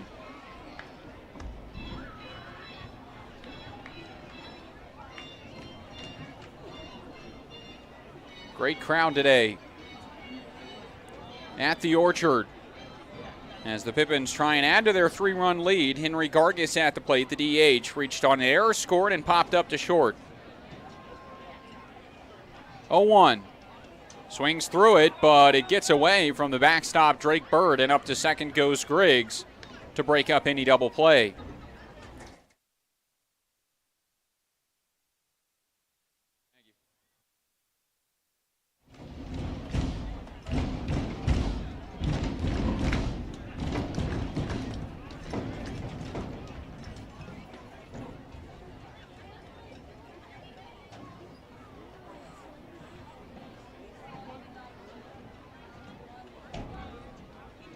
Oh, 2 in the dirt, blocked again. Colin Hoover taps his chest, apologizes to his catcher after spiking that one. Drake Bird has had to work back there today. A lot of stolen bases. A couple of wild pitches as well.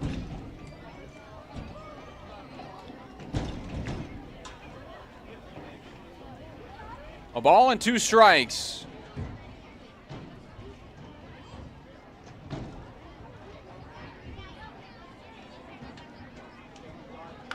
Gargas way out in front, pulls it into the visiting dugout, and the count stays 1-2.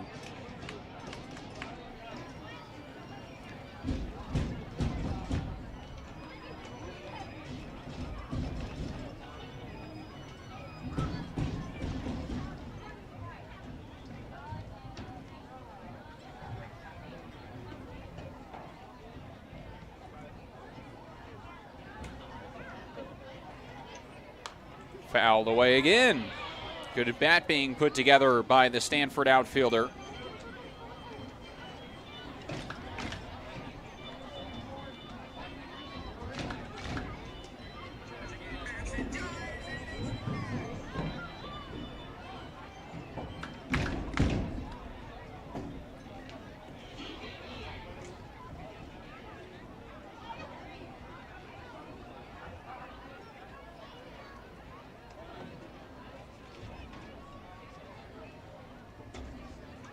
1 ball, 2 strikes. Hoover, the pitch.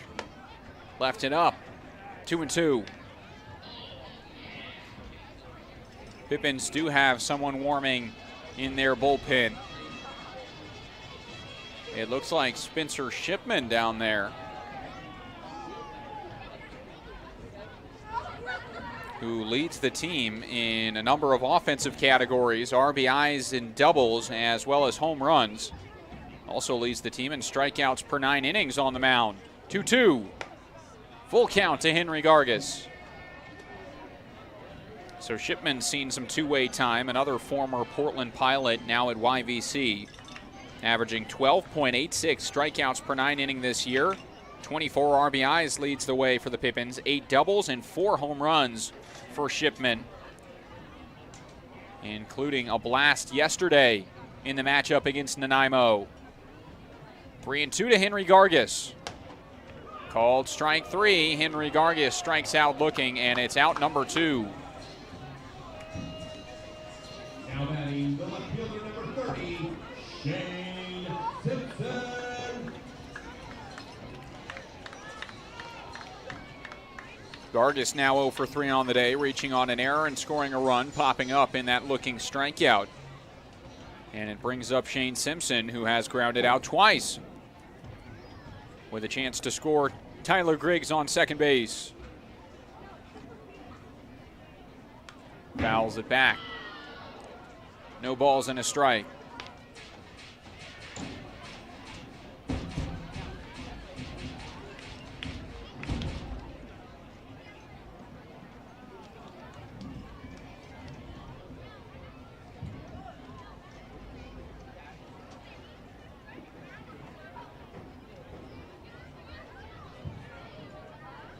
Simpson starting behind, 0-1 from Hoover. Smacks the mitt upstairs, 1-1. No wind at the moment. Flags in right center field are motionless. As a 1-1 pulled out towards first, kept in front by the first baseman Kirschenbaum, and he takes it to the bag himself to end inning number 4. Pippins get a pair of runners on to open up the frame, but a caught stealing, a looking strikeout, and the ground out ends it scoreless. Yakima Valley leads 5-2 as we head to the 5th inning. That and more up next. You're watching Pippins Baseball.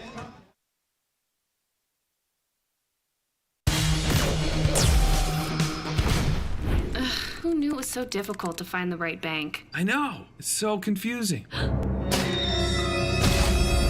Checking out your banking options? Oh, sounds overwhelming. The cloud of uncertainty. With Banner Bank, it's easy to manage your finances, and help is here when you need it. Be gone, Cloud! Oh, wait. Built for action, built for banking. Banner Bank. If we win the lottery, we'd remodel our home. We'd start with the kitchen.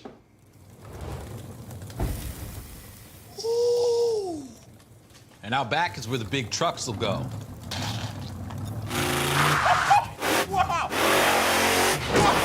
Ben, you don't even live here anymore? Hey, don't forget about Grandma. Okay, family meeting. Come on. Welcome to the Ice Dome.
Welcome back. It's the top of the 5th inning, and the first pitch is swung on and missed as a new arm is into the game for Yakima Valley. Spencer Shipman takes over for the Pippins.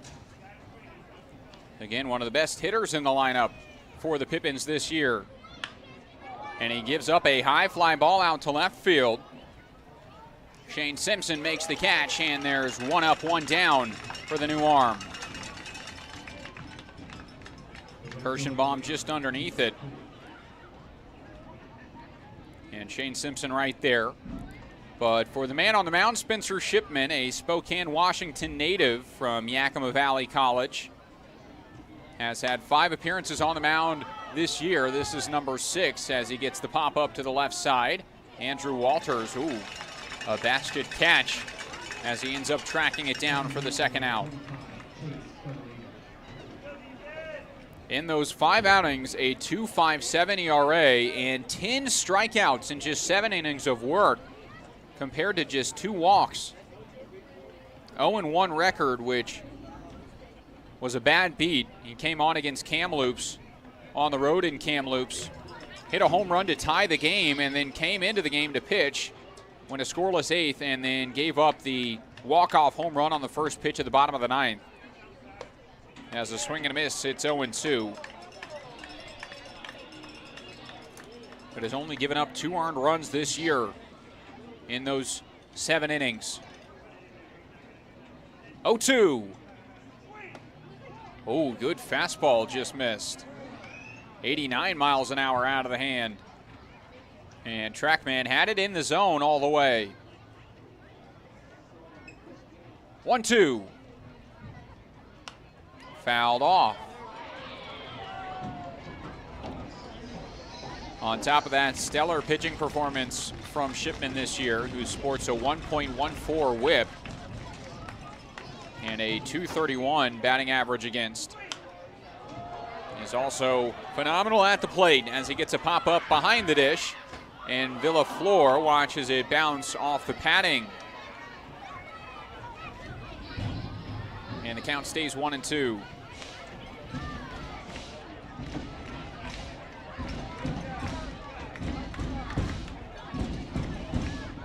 Shipman at the plate has hit safely in 7 of his last 8 games. Over that stretch has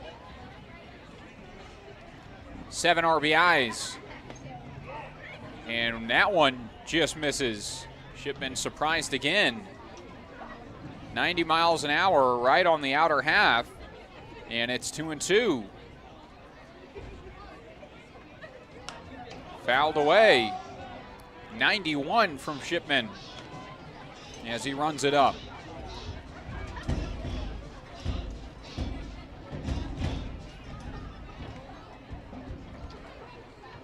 Two balls, 2 strikes. Again, just a tear outside, and Shipman not getting any help from the home plate umpire or Chase Cleveringa at the plate, who's had some good takes. 3-2. Fouled off again, and the battle continues.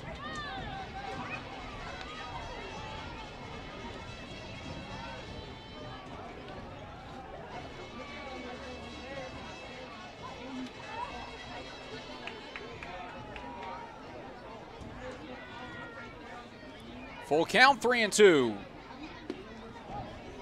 Again, one on the edge of the zone, not called a strike, and there could have been 3 pitches that could have rung up Chase Cleveringa in that at bat, but instead he draws a walk. For Cleveringa, that's his 2nd walk in 3 plate appearances today. His other, he popped up to the catcher, and now it brings up Drake Bird, who is 0 for 2 with 2 looking strikeouts.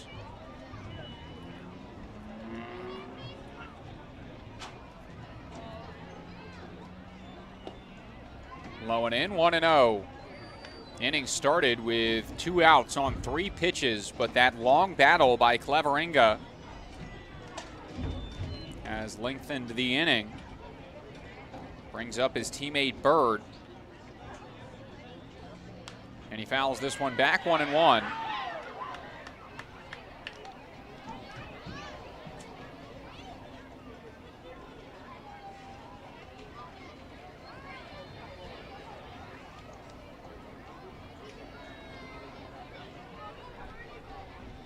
Ball and a strike. Good curveball, and it's 1-2. For Drake Bird at Lower Columbia this year, had 5 strikeouts and 26 at-bats to 7 walks.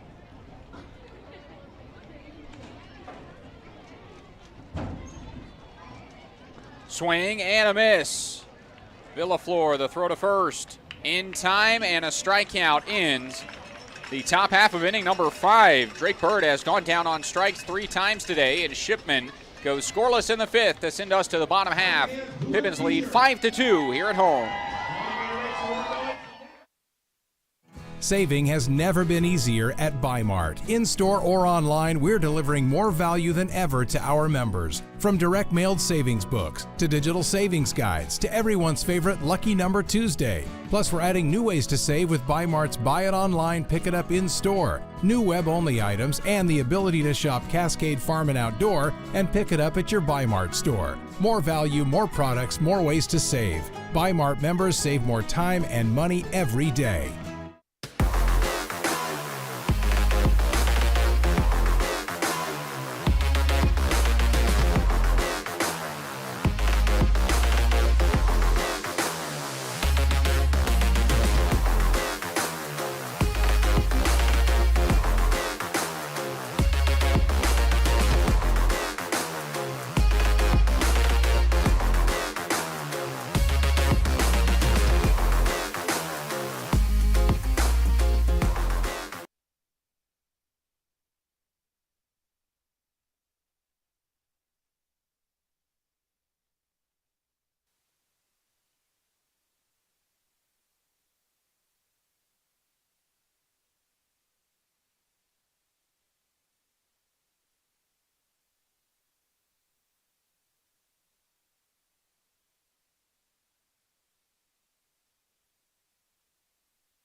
Welcome back. Bottom of inning number 5. Pippins to the plate here as they'll face a new arm, Bo Hess, the tall right-hander out of Whitworth, standing 6'6", out of Moses Lake, Washington, and Ephrata High School.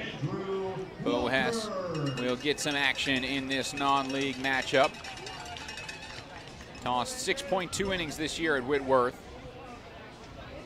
allowing 4 earned runs, 7 hits in those 6.2 innings, and 5 walks. Did not record a strikeout this year. And first pitch swinging, this one popped up into right field.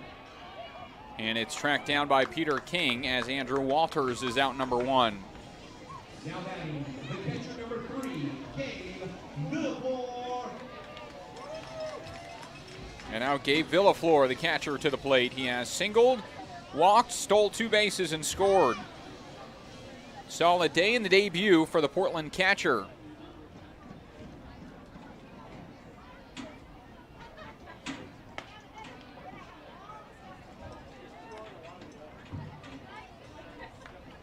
Starts behind 0-1 to the new arm. 0-2 as the fastball is fouled back. 85 out of the hands of Hess. So all in all, 14 total innings between the 2 years at Whitworth for Bo Hess.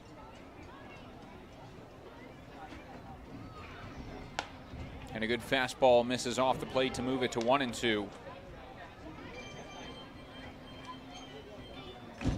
10 total appearances and an 11.86 ERA at the Division III level in the Northwoods Conference. 1-2. Swing and a miss. picks up the strikeout here, sits down Villaflor, and 2 down will bring to the plate Caden Duke.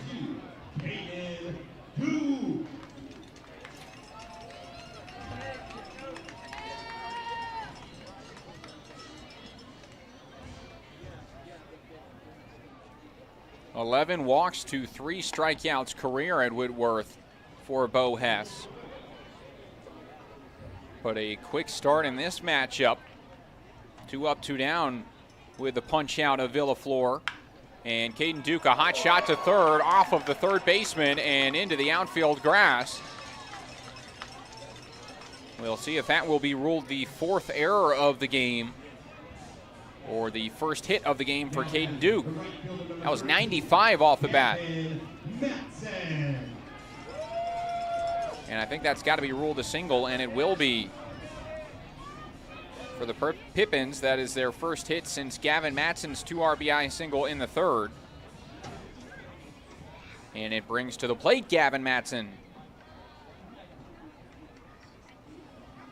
And Matson, a high drive out to left field. That one tailing back towards the track and flagged down just at the warning track. Matson almost took it for a ride. The whole Pippins dugout nearly erupted, but just shy of the 2-run home run, and it ends inning number 5. 5-2, Pippins lead, and we come to the 6th inning up next.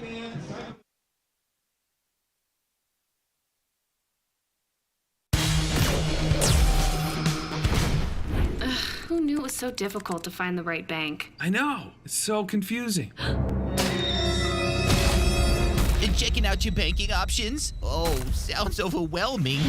The cloud of uncertainty! Enough! With Banner Bank, it's easy to manage your finances, and help is here when you need it. Be gone, Cloud!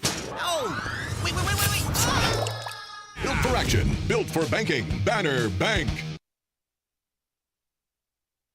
If we win the lottery, we'd remodel our home. We'd start with the kitchen.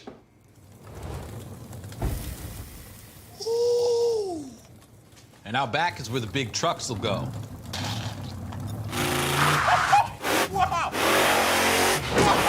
Ben, you don't even live here anymore? Hey, don't forget about Grandma. Okay, family meeting. Come on. Welcome to the Ice Dome.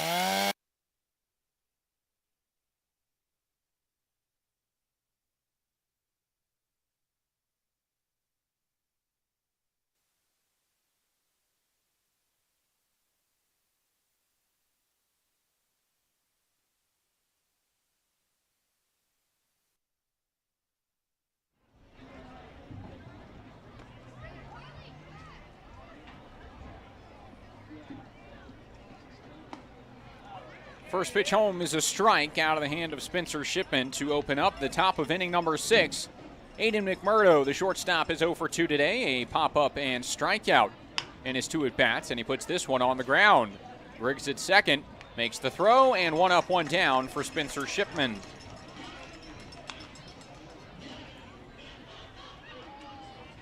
Shipman started his career at the University of Portland.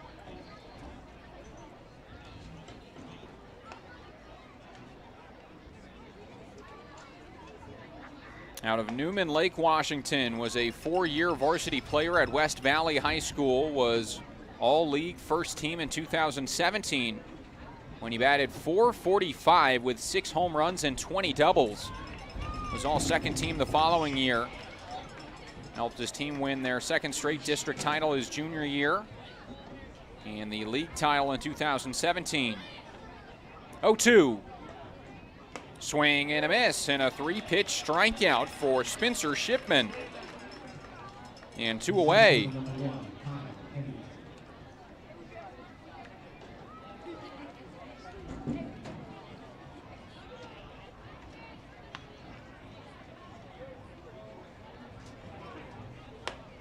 Shipman hit in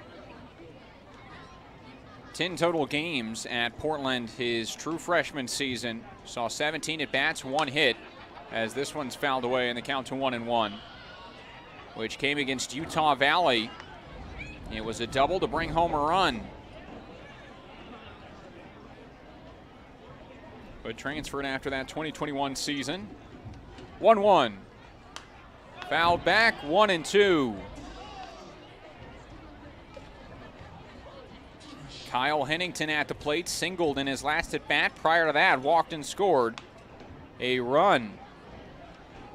1-2 the count. Left it up.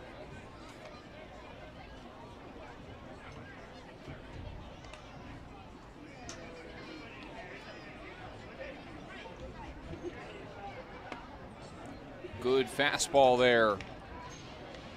89 miles an hour, but off the plate, and the count goes full 3-2. Shipman looking for his third strikeout of the outing. Hard hit ground ball right into the glove of Griggs, and a 1-2-3 inning for Spencer Shipman.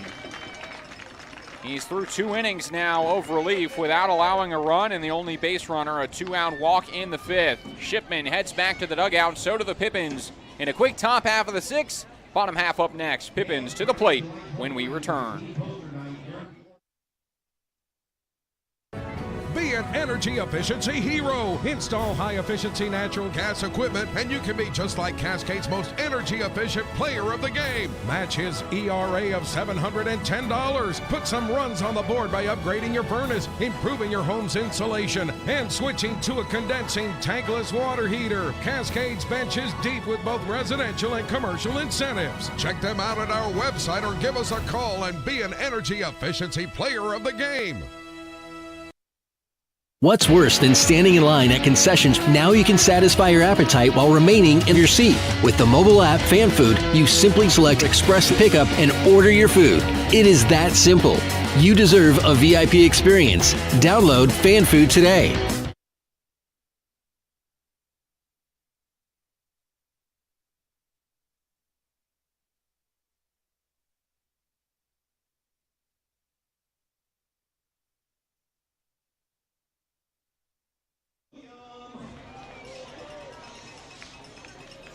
Owen McWilliam to the plate 3rd time today, and he will face Bo Hess for the first time.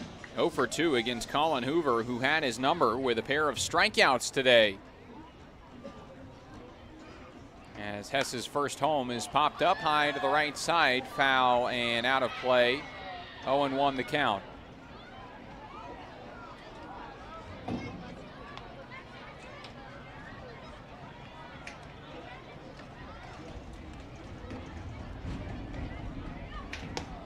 Swing and a miss, and McWilliam behind 0-2 once again.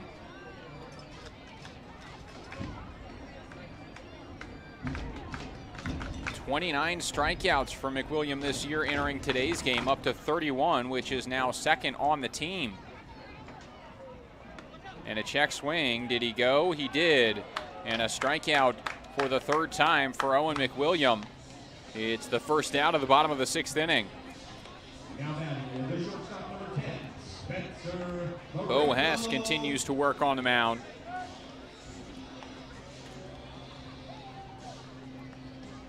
Only runner to reach against him was the hot shot single off the bat of Caden Duke.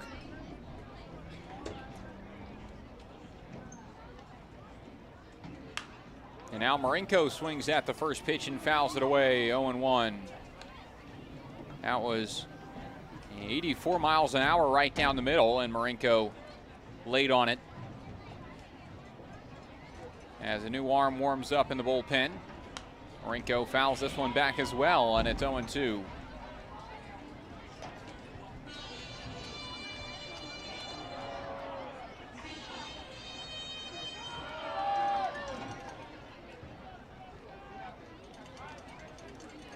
That looks like Hank Dunn in the bullpen, as this one runs inside and hits Marinko.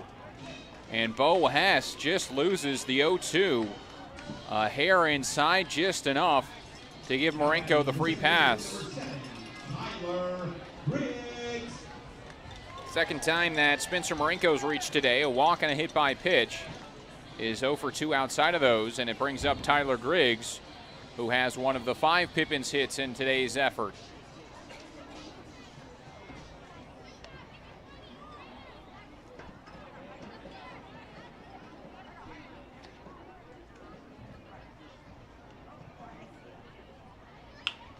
Turns around on this one, just foul.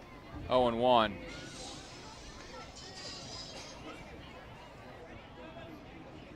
.82 in from Bo Hess and 77 out.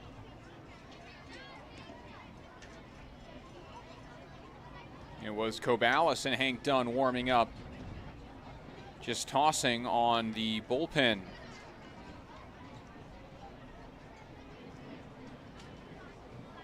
A 1. In the dirt, kept in front by Drake Bird. But Marinko not going anywhere. It's a ball and a strike to Tyler Griggs. And off speed was 69 miles an hour, clocked by TrackMan.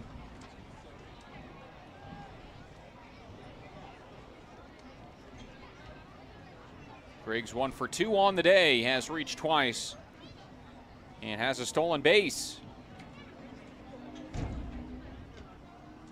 Stepping off and looking the runner back to first is Bo Hess as Marinko takes his hop step. Pippins have tried that walking lead on the base paths all year, trying to time up the pitcher's delivery to the plate. As this one is launched foul to the left side and into the parking lot, nearly hitting a car. 1-2. We saw that actually in the Nanaimo series, the parking lot behind the left field fence. And the 3-run home run from Dylan Joyce, which was the straw that broke the camel's back in that loss from the Pippins against the Night Owls. Actually broke a windshield of a car.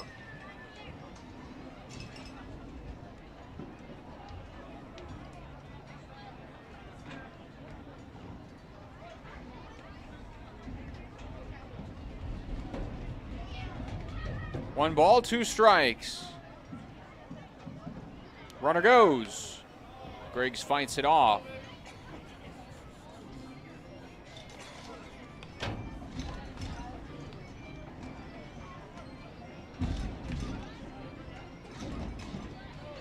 Approaching 2 hours removed from first pitch.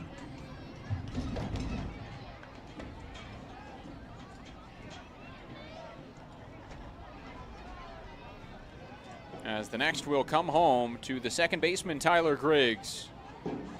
Hess comes set and steps off. You can tell he's worried about the runner Marinko at first, who dances around off the first base bag, but a quick pitch here will miss inside and hit Tyler Griggs. But the home plate umpire says it did not hit him.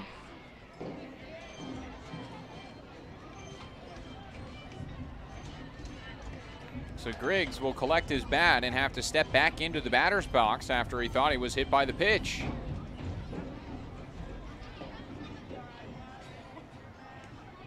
Said it got him on his back foot. And the home plate umpire, Nick Hudlow, just said no.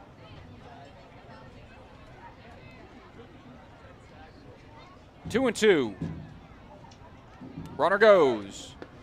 It's low for a ball. Throw down, not in time. Great jump by Marinko and a stolen base. And now the count is full.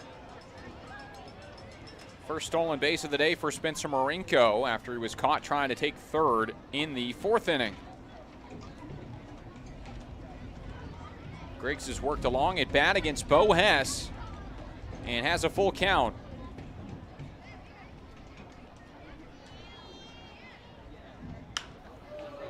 High fly ball out towards left field. Luke Brown underneath makes the catch, no tag. And the long at bat will go for naught. 2 down now, and it brings up Henry Gargas. Number 16, Henry Gargas.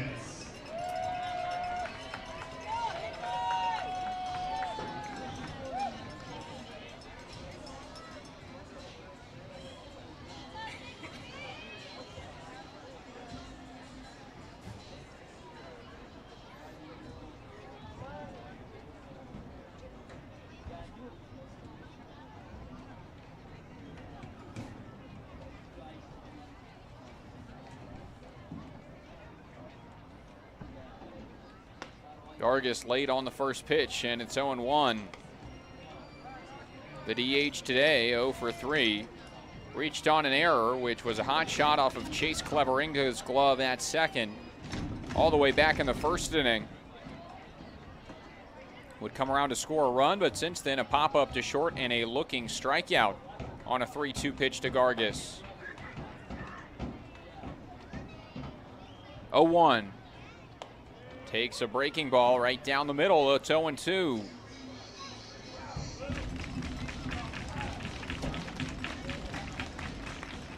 Gargis with 14 strikeouts on the season in his 13 games played.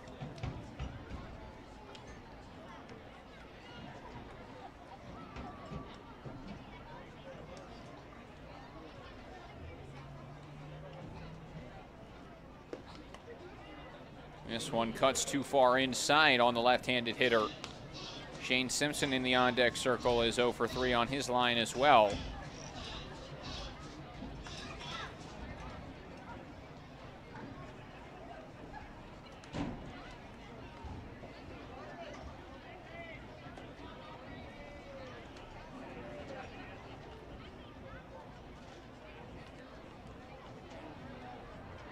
The 1-2. Fouled away.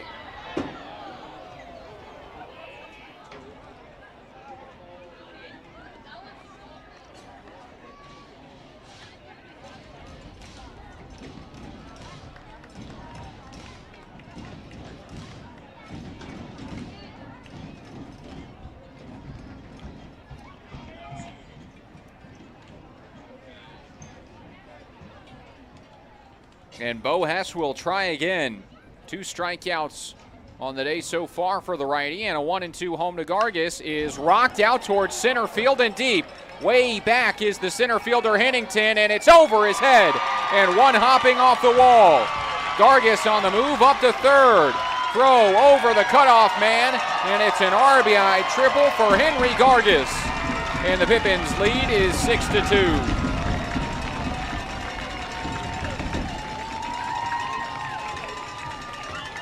A low and in breaking ball at 69 miles an hour, exits at 102 and travels a long way out to center field.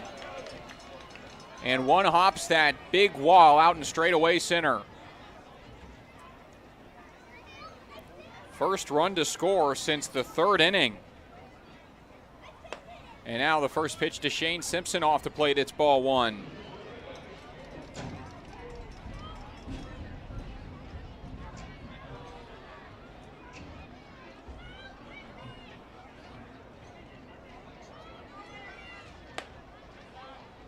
Ball 2 and a hitter's count to Shane Simpson. That one was absolutely golfed by Henry Gargis. Hennington in center field took a strange route to that ball.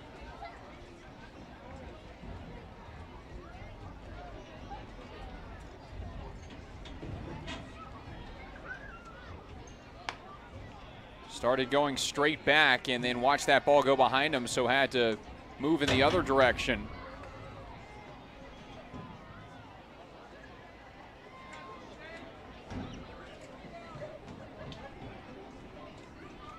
Three and 0. There's a strike to Simpson. 3 balls and 1 strike.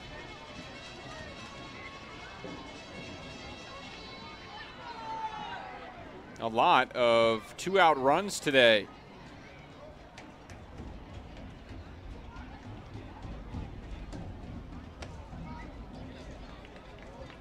That is the 4th 2-out run to score on the RBI triple from Gargis. And now a 2-out walk has runners on the corners for Andrew Walters.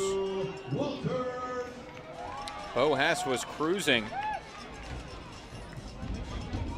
Got the 3 outs and a scoreless 5th. Struck out the first man in the 6th and was ahead 0-2 on Spencer Marinko.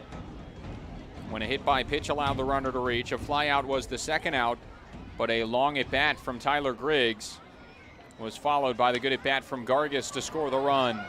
As Andrew Walters fouls this one away, and it's 0-1. Gabe Villaflor in the on-deck circle.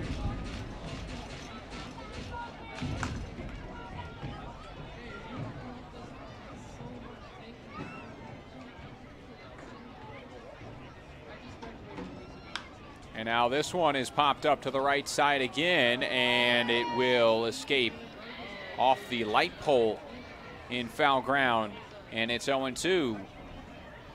Shane Simpson was already running from first base and was between second and third as he retreats back to the bag.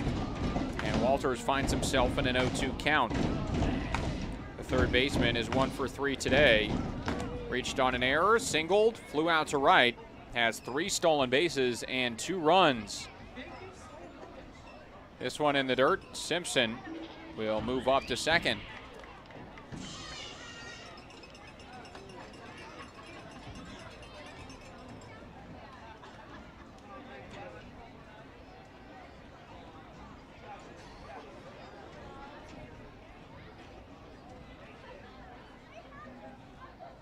One, two. Popped up behind the plate. Catcher has no idea where it is. Third baseman doesn't either, and it will drop foul. Drake Bird had no idea where it was and didn't see it until the last second. And it keeps Andrew Walters alive to see another.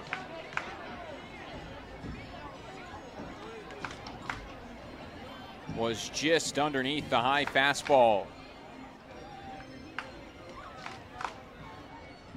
Once it starts to get dark at Yakima County Stadium, it is tough to see that ball that high in the air. And Bird can't make the play. 1-2. Breaking ball in the dirt, blocked, and it's 2 balls and 2 strikes to Walters. And another long at bat.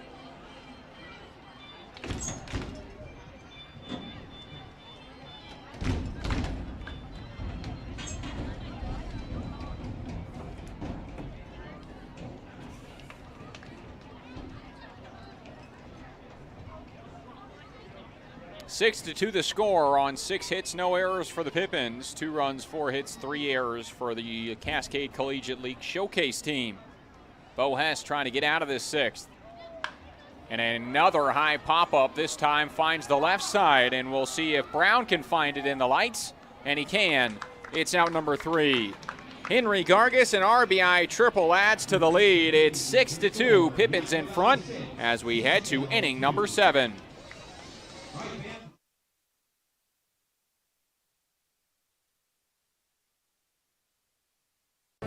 Be an energy efficiency hero. Install high-efficiency natural gas equipment, and you can be just like Cascade's most energy-efficient player of the game. Match his ERA of $710. Put some runs on the board by upgrading your furnace, improving your home's insulation, and switching to a condensing tankless water heater. Cascade's bench is deep with both residential and commercial incentives. Check them out at our website or give us a call and be an energy efficiency player of the game. What's worse than standing in line at concessions? Now you can satisfy your appetite while remaining in your seat. With the mobile app Fan Food, you simply select Express Pickup and order your food. It is that simple. You deserve a VIP experience. Download Fan Food today.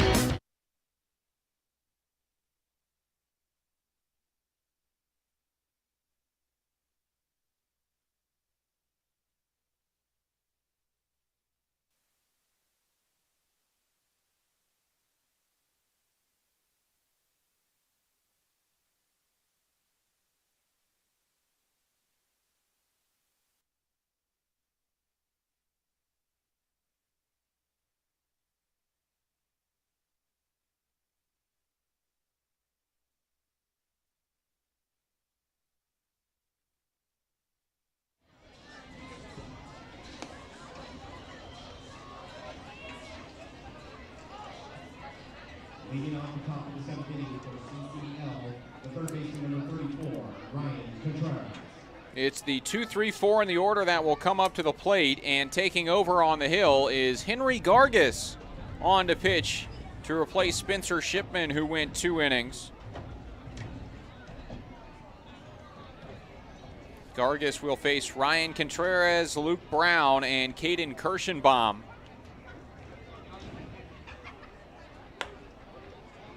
As his first pitch misses for ball 1. Yakima native, again, 12 games played at the plate, 39 total at-bats entering today, and a .308 average. and 4 appearances on the mound. His best was his most recent. Was 1 inning against Nanaimo in the 10-2 loss. Did not allow a run on 2 hits and left them both stranded. Through .2 innings in his first outing against Springfield, allowing 6 runs on 2 hits and 4 walks. But in his last 2 outings, has not issued a walk until just now, as on 4 pitches, Ryan Contreras gets a free pass.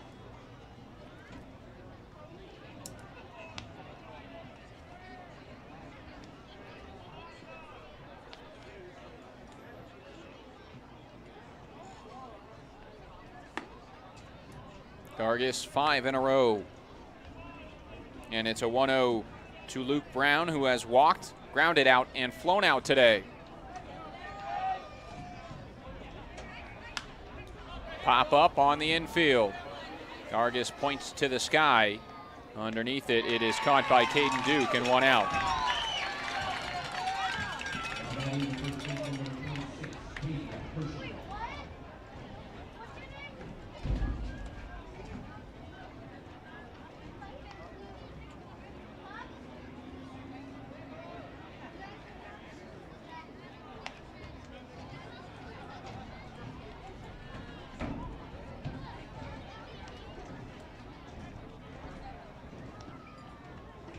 First pitch, fastball is swung on and missed. Strike 1 by Caden Kirschenbaum.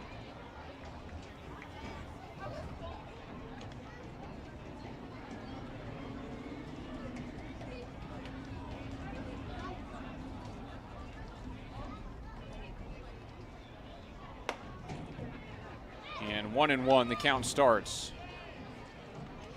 Gargis, the class of 2019. Out of Davis High School in Yakima, Washington. It's a swing and a miss, and it's 1-2. Was the #1 first baseman in the state of Washington out of high school, and the #3 overall prospect from Washington State. #3 first baseman in the country. Was a 2018 All-American. And he gets a swing and a miss for a strikeout, out #2 here in the top of the 7th. And it brings up Peter King. A perfect 10 on perfect game.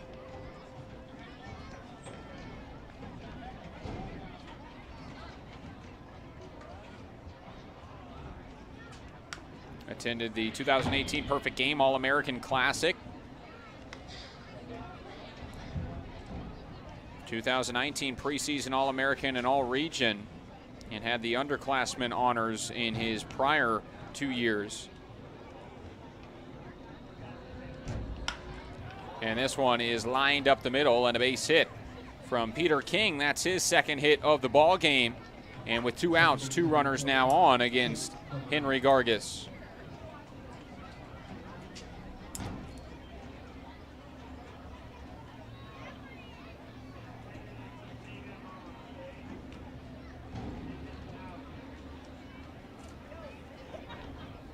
.91 off the bat of Peter King there.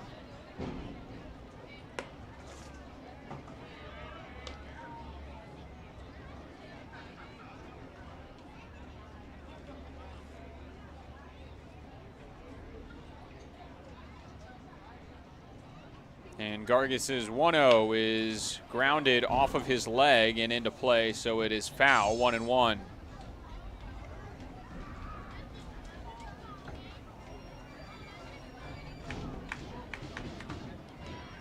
Gargis with the Kalamazoo Growlers last year, but back with the Pippins this season. 1-1. Fastball up and in, 2 balls and a strike.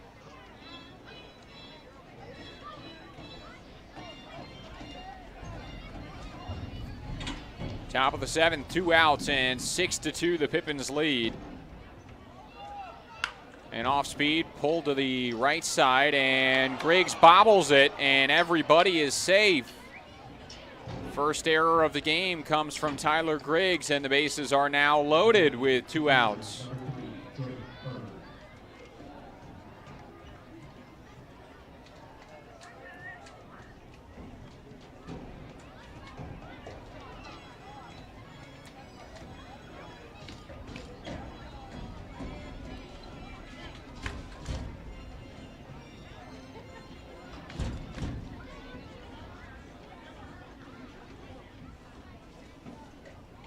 Now the first pitch off speed to Drake Bird is swung on and missed for strike one. And Bird in danger of the golden sombrero. He's 0 for 3 with 3 strikeouts today. And he starts behind 0-1 to Gargis. Fastball high, evens the count. The best defensive lineup we've seen from the Pippins this year is Griggs at third base, Kobalas at short, Shipman at second, and Jackson Sorensen at first, as this one's popped up out of play behind the plate, and it's 1-2.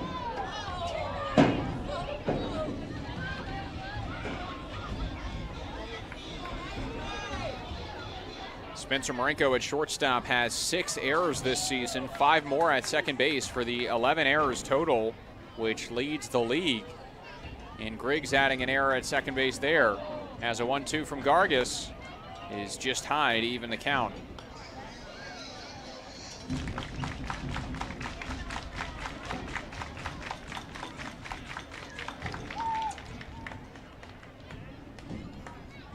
Two the count. Ground ball, high chopper to third. Walters will go to second with it, and it's pulled in for out number 3, and Henry Gargis leaves the bases loaded.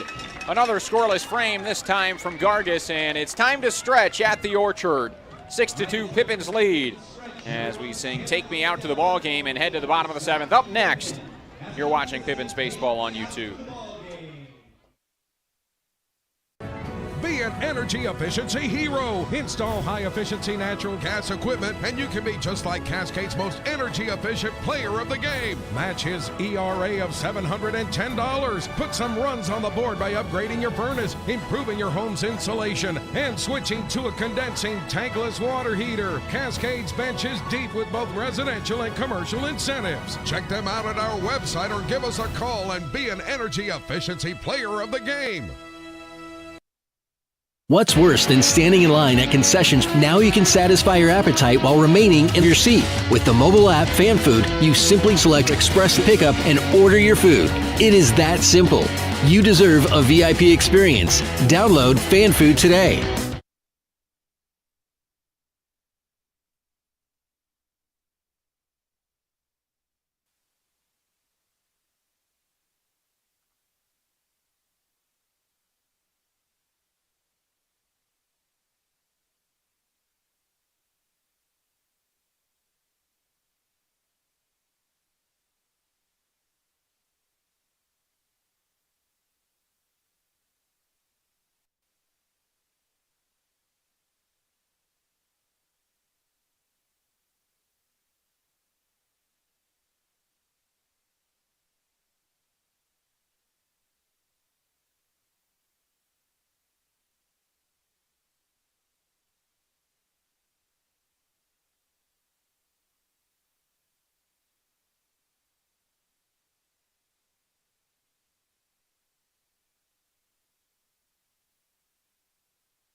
Swing and miss starts the bottom of inning number 7. Gabe Villaflor, the catcher, back out.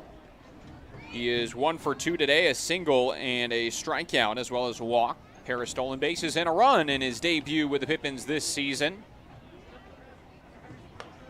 A much needed addition to the catcher role for Yakima Valley. As Josh Davis out, Jake Borst, the only catcher left on the roster with Sam Olson gone. As this one's in the dirt and the count to 2-1 from the new arm. Kyle Larson on the mound, who replaces Bo Hess, becomes the third pitcher. And I believe the last remaining pitcher. So Larson will have to go the rest of the way or make some defensive changes to bring one of the position players in to pitch. Again, the Cascade League Showcase team only bringing 12 players today. As this one's fouled off and it's 2-2.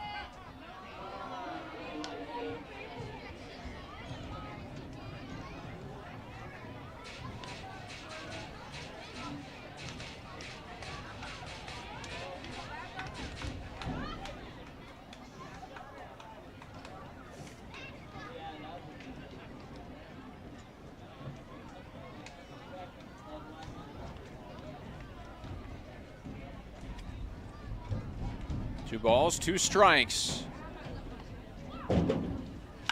Swing and a high fly ball into left. That's going to be tough to find, but the left fielder over, and he makes the catch. Well done by Luke Brown, and there's out number one. It was a fly ball like that one, which won the Pippins the game over the Portland Pickles here at the Orchard earlier this year. With 2 outs, the tying run at third base and the winning run at first. In the bottom of the ninth, the pop-up, which looked to be caught, which would have won the game for Portland, was dropped in left field, lost in the lights. And the runner scoring from third tied it, as well as Hank Dunn from first to win the game for the Pippins. As Caden Duke at the plate tips the first pitch fastball and falls behind 0-1.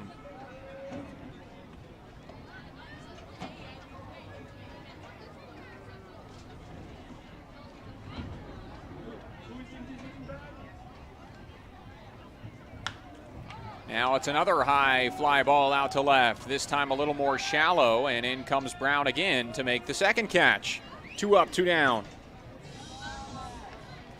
And the bottom of the seventh off to a quick start with the new arm Larson into the game. And it brings to the plate Gavin Matson.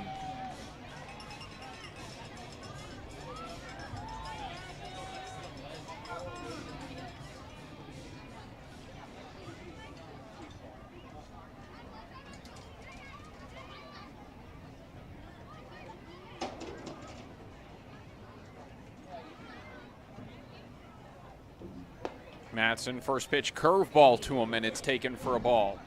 Man on the mound, Larson out of Northwestern Oklahoma State University with the Rangers.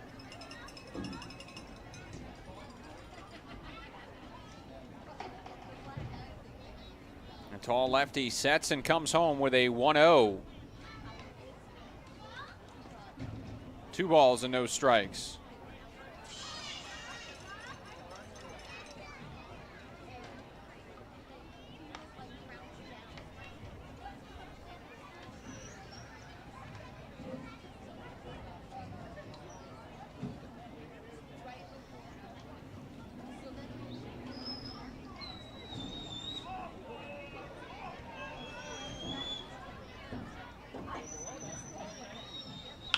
Matson, hot shot to short.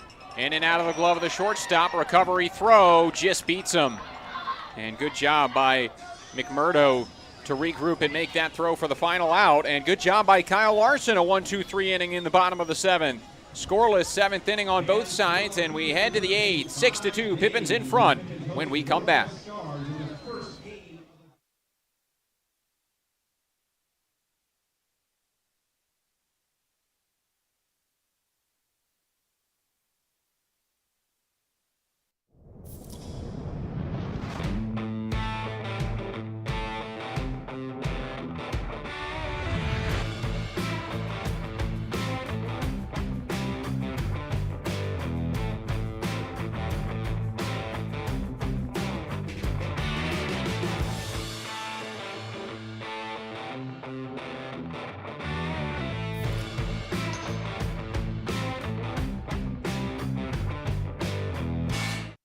Office Solutions Northwest is excited to be the official office supplier of the Yakima Valley Pippins. Proudly serving the Yakima Valley since 1967, we offer a wide variety of solutions at work. From pens and copy paper, desks and chairs, to soap and paper towels, along with free next-day delivery on most orders. We strive to be your local source for all of your office needs. Create a free account today by visiting our website at www.whobest.com, and we look forward to working with you.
Owen McWilliam into the game as he starts with a first pitch fastball in for strike one. 84 miles an hour out of the hand of the new arm. And the right-hander from the University of the Pacific comes home with another fastball which just misses 1-1. He'll pitch against the 8-9-1 in the order, starting with Aiden McMurdo, the shortstop who's 0 for 3 today. And McWilliam, the 1-1, is fouled back, 1-2. So we knew Owen McWilliam was going to come into the game, just wondering when. So he will pitch here in the top of inning number 8. Hank Dunn replaces him in center field, and Henry Gargis is removed from the game. 1-2. That just misses 2-2. So McWilliam will still hit in his spot to lead off the bottom of the 8th inning. But when Gargis' spot comes around, it will be Hank Dunn due up in that DH role. Swing and a miss, and a strikeout for Owen McWilliam starts his outing. And a K is out number 1 in the 8th.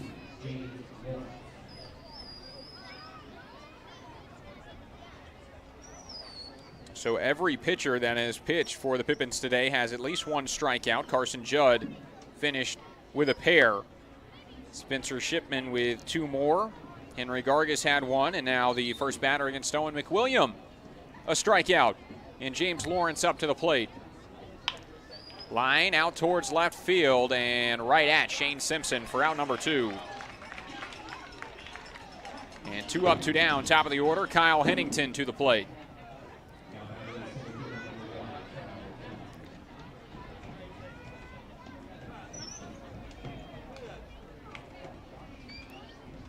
For Owen McWilliam this year, he's pitched in 2 games. His first was against the Pickles in an 11-8 loss, as this one shot foul. Pitched 1 inning, faced 4 batters and allowed 1 hit. Struck out 1 and no runs scored. And then in his most recent outing against Kamloops in the 12-4 win, pitched an inning allowing 3 hits and 1 earned run. A walk and a strikeout. As this one's through the middle of the field, and it's a base hit for Hennington. That's his second of the game, and he's on first base with 2 down for Ryan Contreras.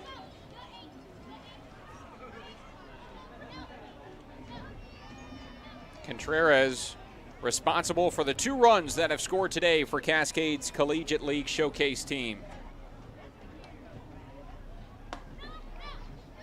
1-0.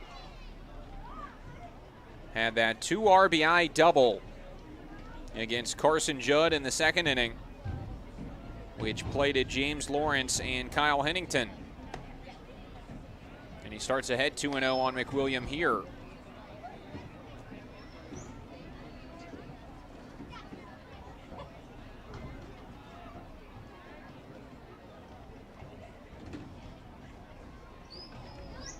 good. Breaking ball is a strike. In talking with Owen McWilliam, he's not a two-way player. He did pitch a little bit in high school at Bainbridge Island, Washington, as he brings home a 2-1. Runner takes off here. Here's the throw down, and it's on the money. The tag is not there. Wow. I don't know if you could execute that any better. The throw was perfect. It beat him. The tag from Griggs was right there, but he's called safe at second. It is a strike, and the count's at 2-2, but that was perfectly executed, and it is a stolen base for Hennington. But back to McWilliam, an outfielder at the University of the Pacific, and no plans on pitching with the Tigers, as he brings home a 2-2 and just leaves it up. But he did talk to his pitching coach last year, trying to get a little bit of outings, or maybe at least a bullpen. And he's got a few outings this year, and he's proven that he's got good stuff on the mound. 3-2 home, fouled away, out of play. Attendance tonight, 1,473 on hand for this firework night in a non-league matchup. Great attendance on a nice Thursday night in Yakima Valley.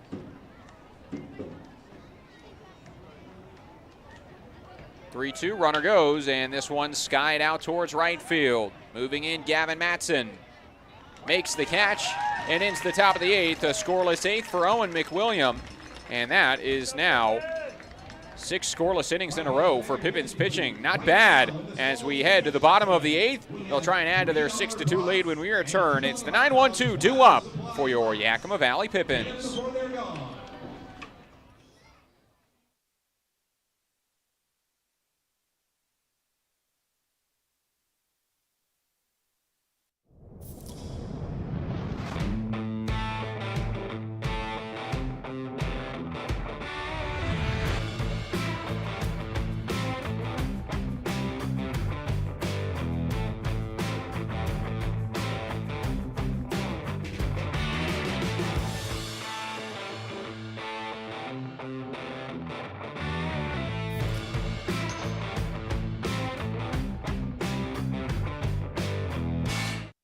Office Solutions Northwest is excited to be the official office supplier of the Yakima Valley Pippins. Proudly serving the Yakima Valley since 1967, we offer a wide variety of solutions at work. From pens and copy paper, desks and chairs, to soap and paper towels, along with free next day delivery on most orders. We strive to be your local source for all of your office needs. Create a free account today by visiting our website at www.whobest.com, and we look forward to working with you.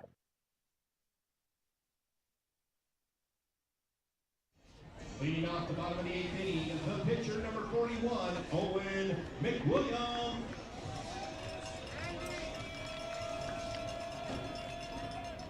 Owen McWilliam gets his fourth at-bat of the ball game, first at-bat as the pitcher as he goes through a scoreless eighth inning and leads off the bottom half, takes strike one. Rough day at the plate for him so far, 0 for 3 with 3 strikeouts, but the chance to turn it around to open up this bottom of the eighth against Kyle Larson. First at bat he will see against the lefty. 0-1. Fouled away. Gavin Matson warming up in the Pippins bullpen. So I assume that's who will head out to the mound in the ninth. And we'll see who will replace him in right field.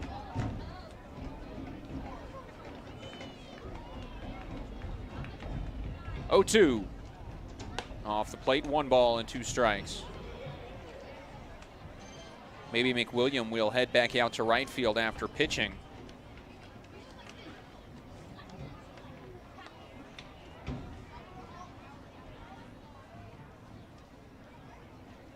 We'll find that out after this inning concludes, as a 1-2 swung on and missed, and McWilliam is down on strikes for the 4th time tonight.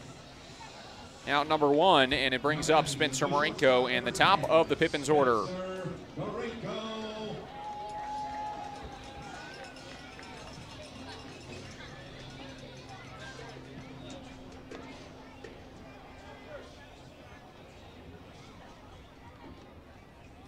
There hasn't been a huge offensive outburst in this game. 3 of those runs that scored for the Pippins in the first inning came on 3 errors, which really helped Yakima Valley jump out to the lead that they're at.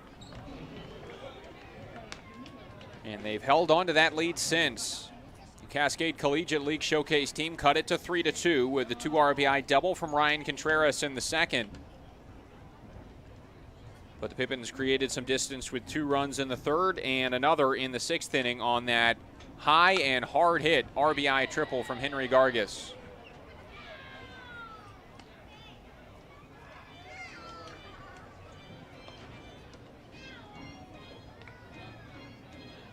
Marinko has reached twice today on a walk and a hit by pitch. 1 for 2 on stolen base attempts as he was caught stealing in the 4th. Successfully stole second in the 6th and has grounded out and struck out. 1-1. Marinko, a high fly ball to center. Moving in is Hennington. Out number 2. 5 up, 5 down for Kyle Larson in the 7th and 8th inning. And now it's Tyler Griggs, the last hope for the Pippins in this bottom of the 8th, before they try and close things out in the 9th.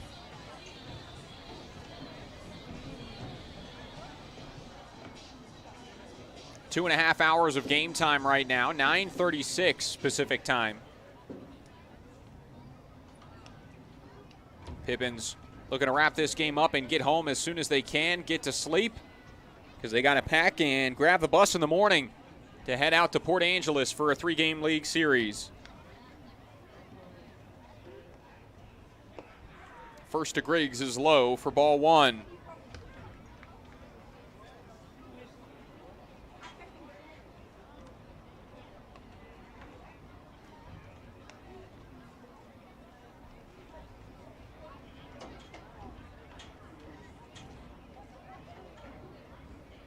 Ball and no strikes. The next from Larson. Griggs, a rocket shot up the middle, right at the center fielder, and it's out number 3. That one, 92 off the bat of Tyler Griggs, and is the final out. 6-2 as we head to the top of the 9th. Pippins need 3 more to take the non-league victory over the Cascade Collegiate League Showcase team. Finale coming up next. You're watching Pippins Baseball.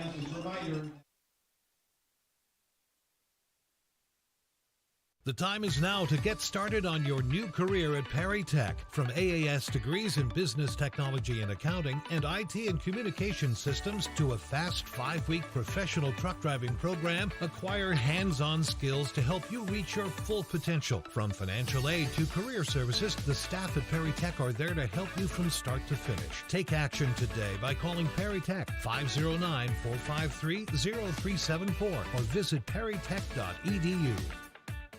It's sky blue, barn red. Caught up in a country, the only way I wanna be. Somewhere where the road ends, out there where the creek bends, that's where you can find me. Within fields of gold and cotton rows that never end in the sky. That take it slow, easy road, man, that's life. Caught up in a country.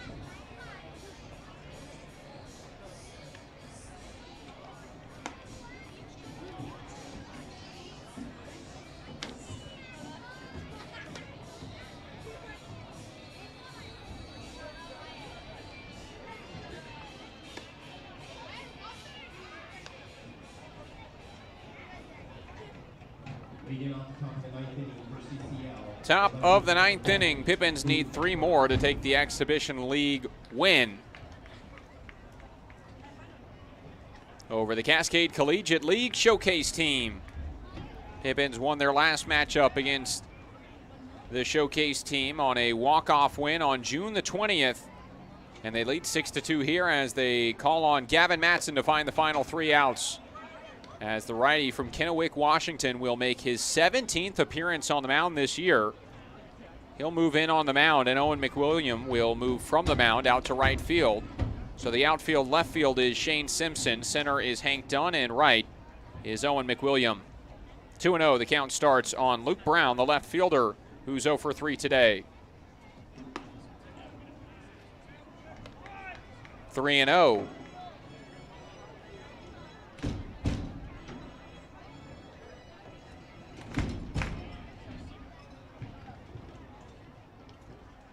There's the strike. Matson relocates the zone. In his 16 appearances this year, 21 innings of work, 15 strikeouts on the mound to 20 walks. Has had a rough last couple of outings as he walks the first man he sees, and Luke Brown will reach. His last came against Nanaimo on July 19th in that 10-2 loss. He allowed 5 earned runs in 2 innings of work on 4 hits and 3 walks. And then prior to that, against Victoria, only recorded 2 outs and allowed 4 runs to score against them on 3 hits and 4 more walks. But had a stretch of 5 straight appearances, only allowing 2 earned runs. In 7 total innings of work. That ranged from the June 25th outing against Portland, in which he earned the win, to the Kamloops outing on July 12th, as this one's cracked out into left field and will drop in for a base hit. 2 on, nobody out.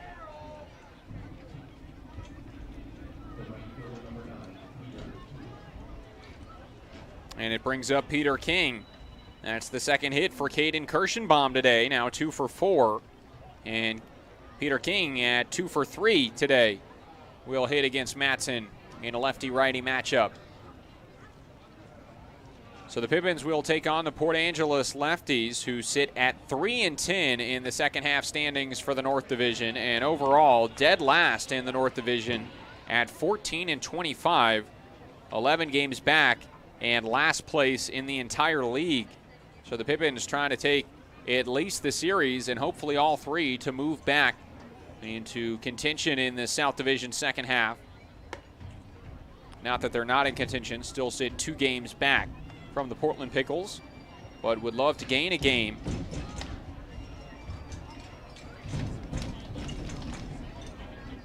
There were some league games today. The Kelowna Falcons beat the Edmonton Riverhawks 2-0, as this one is cracked out towards right field and will load the bases. They send the runner home. Here's the throw to the plate. Again, it's a good one. The tag is there. And Owen McWilliam, 2 outfield assists on the day.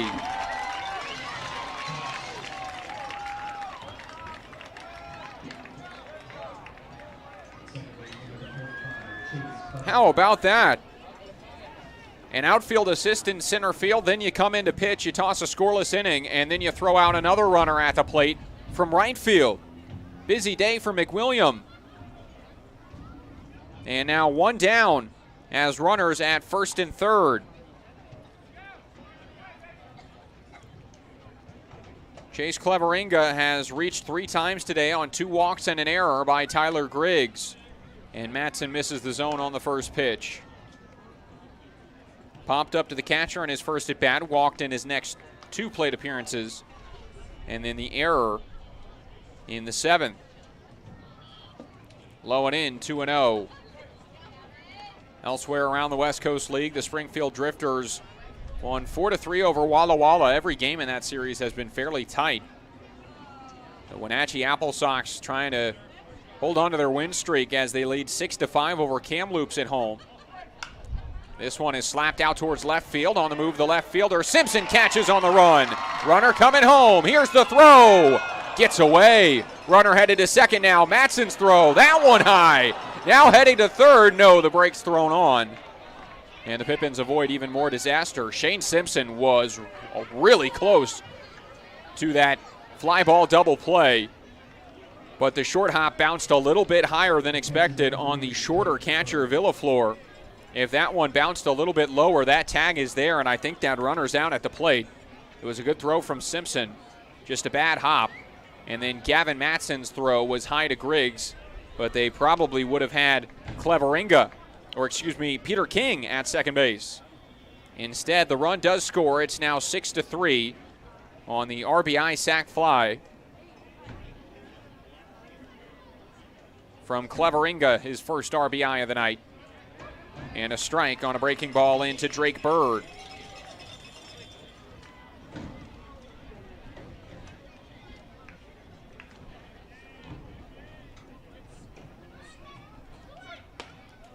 Breaking ball, no dice, 1-1.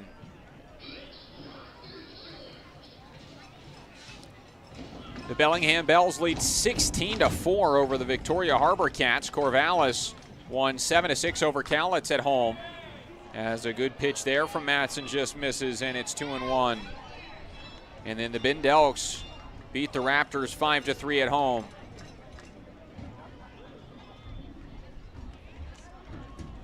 Two and 1 the count. This one slapped through the right side and threw into right field, and they're not going to test McWilliams' arm this time around as he runs it into the infield. And 2 outs. That is now the third single of the inning.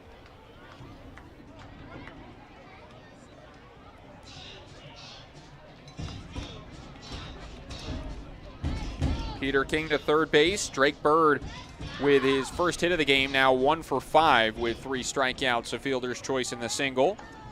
And Aiden McMurdo, another chance for the shortstop, who's 0 for 4 with a pair of strikeouts on his line today.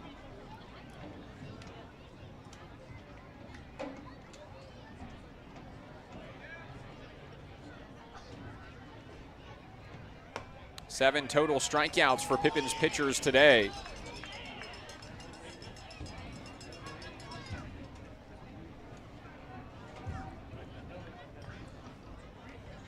Eight total strikeouts for Cascade Collegiate League pitching today.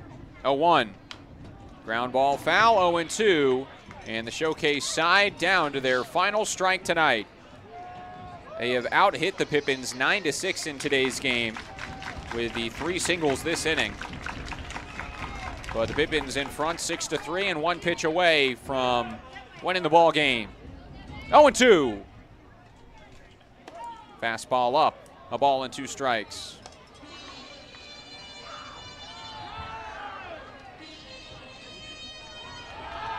Pippins again back at it tomorrow in Port Angeles when they take on the lefties at 6:35.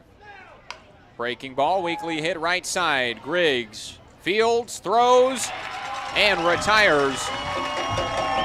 And that wraps up the ball game. 6-3, the Pippins take the non-league game. And the crowd of 1,473 on hand, excited to see Yakima Valley take home the victory in the exhibition over the Cascade Collegiate League Showcase team. Nice effort by the Showcase side as they played 3 runs on 9 hits, 3 errors, but the Pippins take it 6 runs, 6 hits, and 2 errors.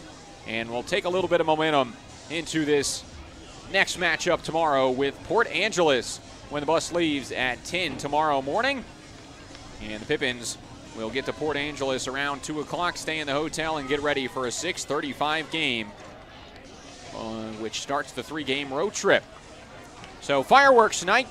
Fans preparing to watch the great fireworks show after tonight's game as the Pippins take the win. 6-3 the final here at the Orchard and Yakima Valley County Stadium. Thanks for tuning in, and we'll see you next time on Pippins Baseball YouTube.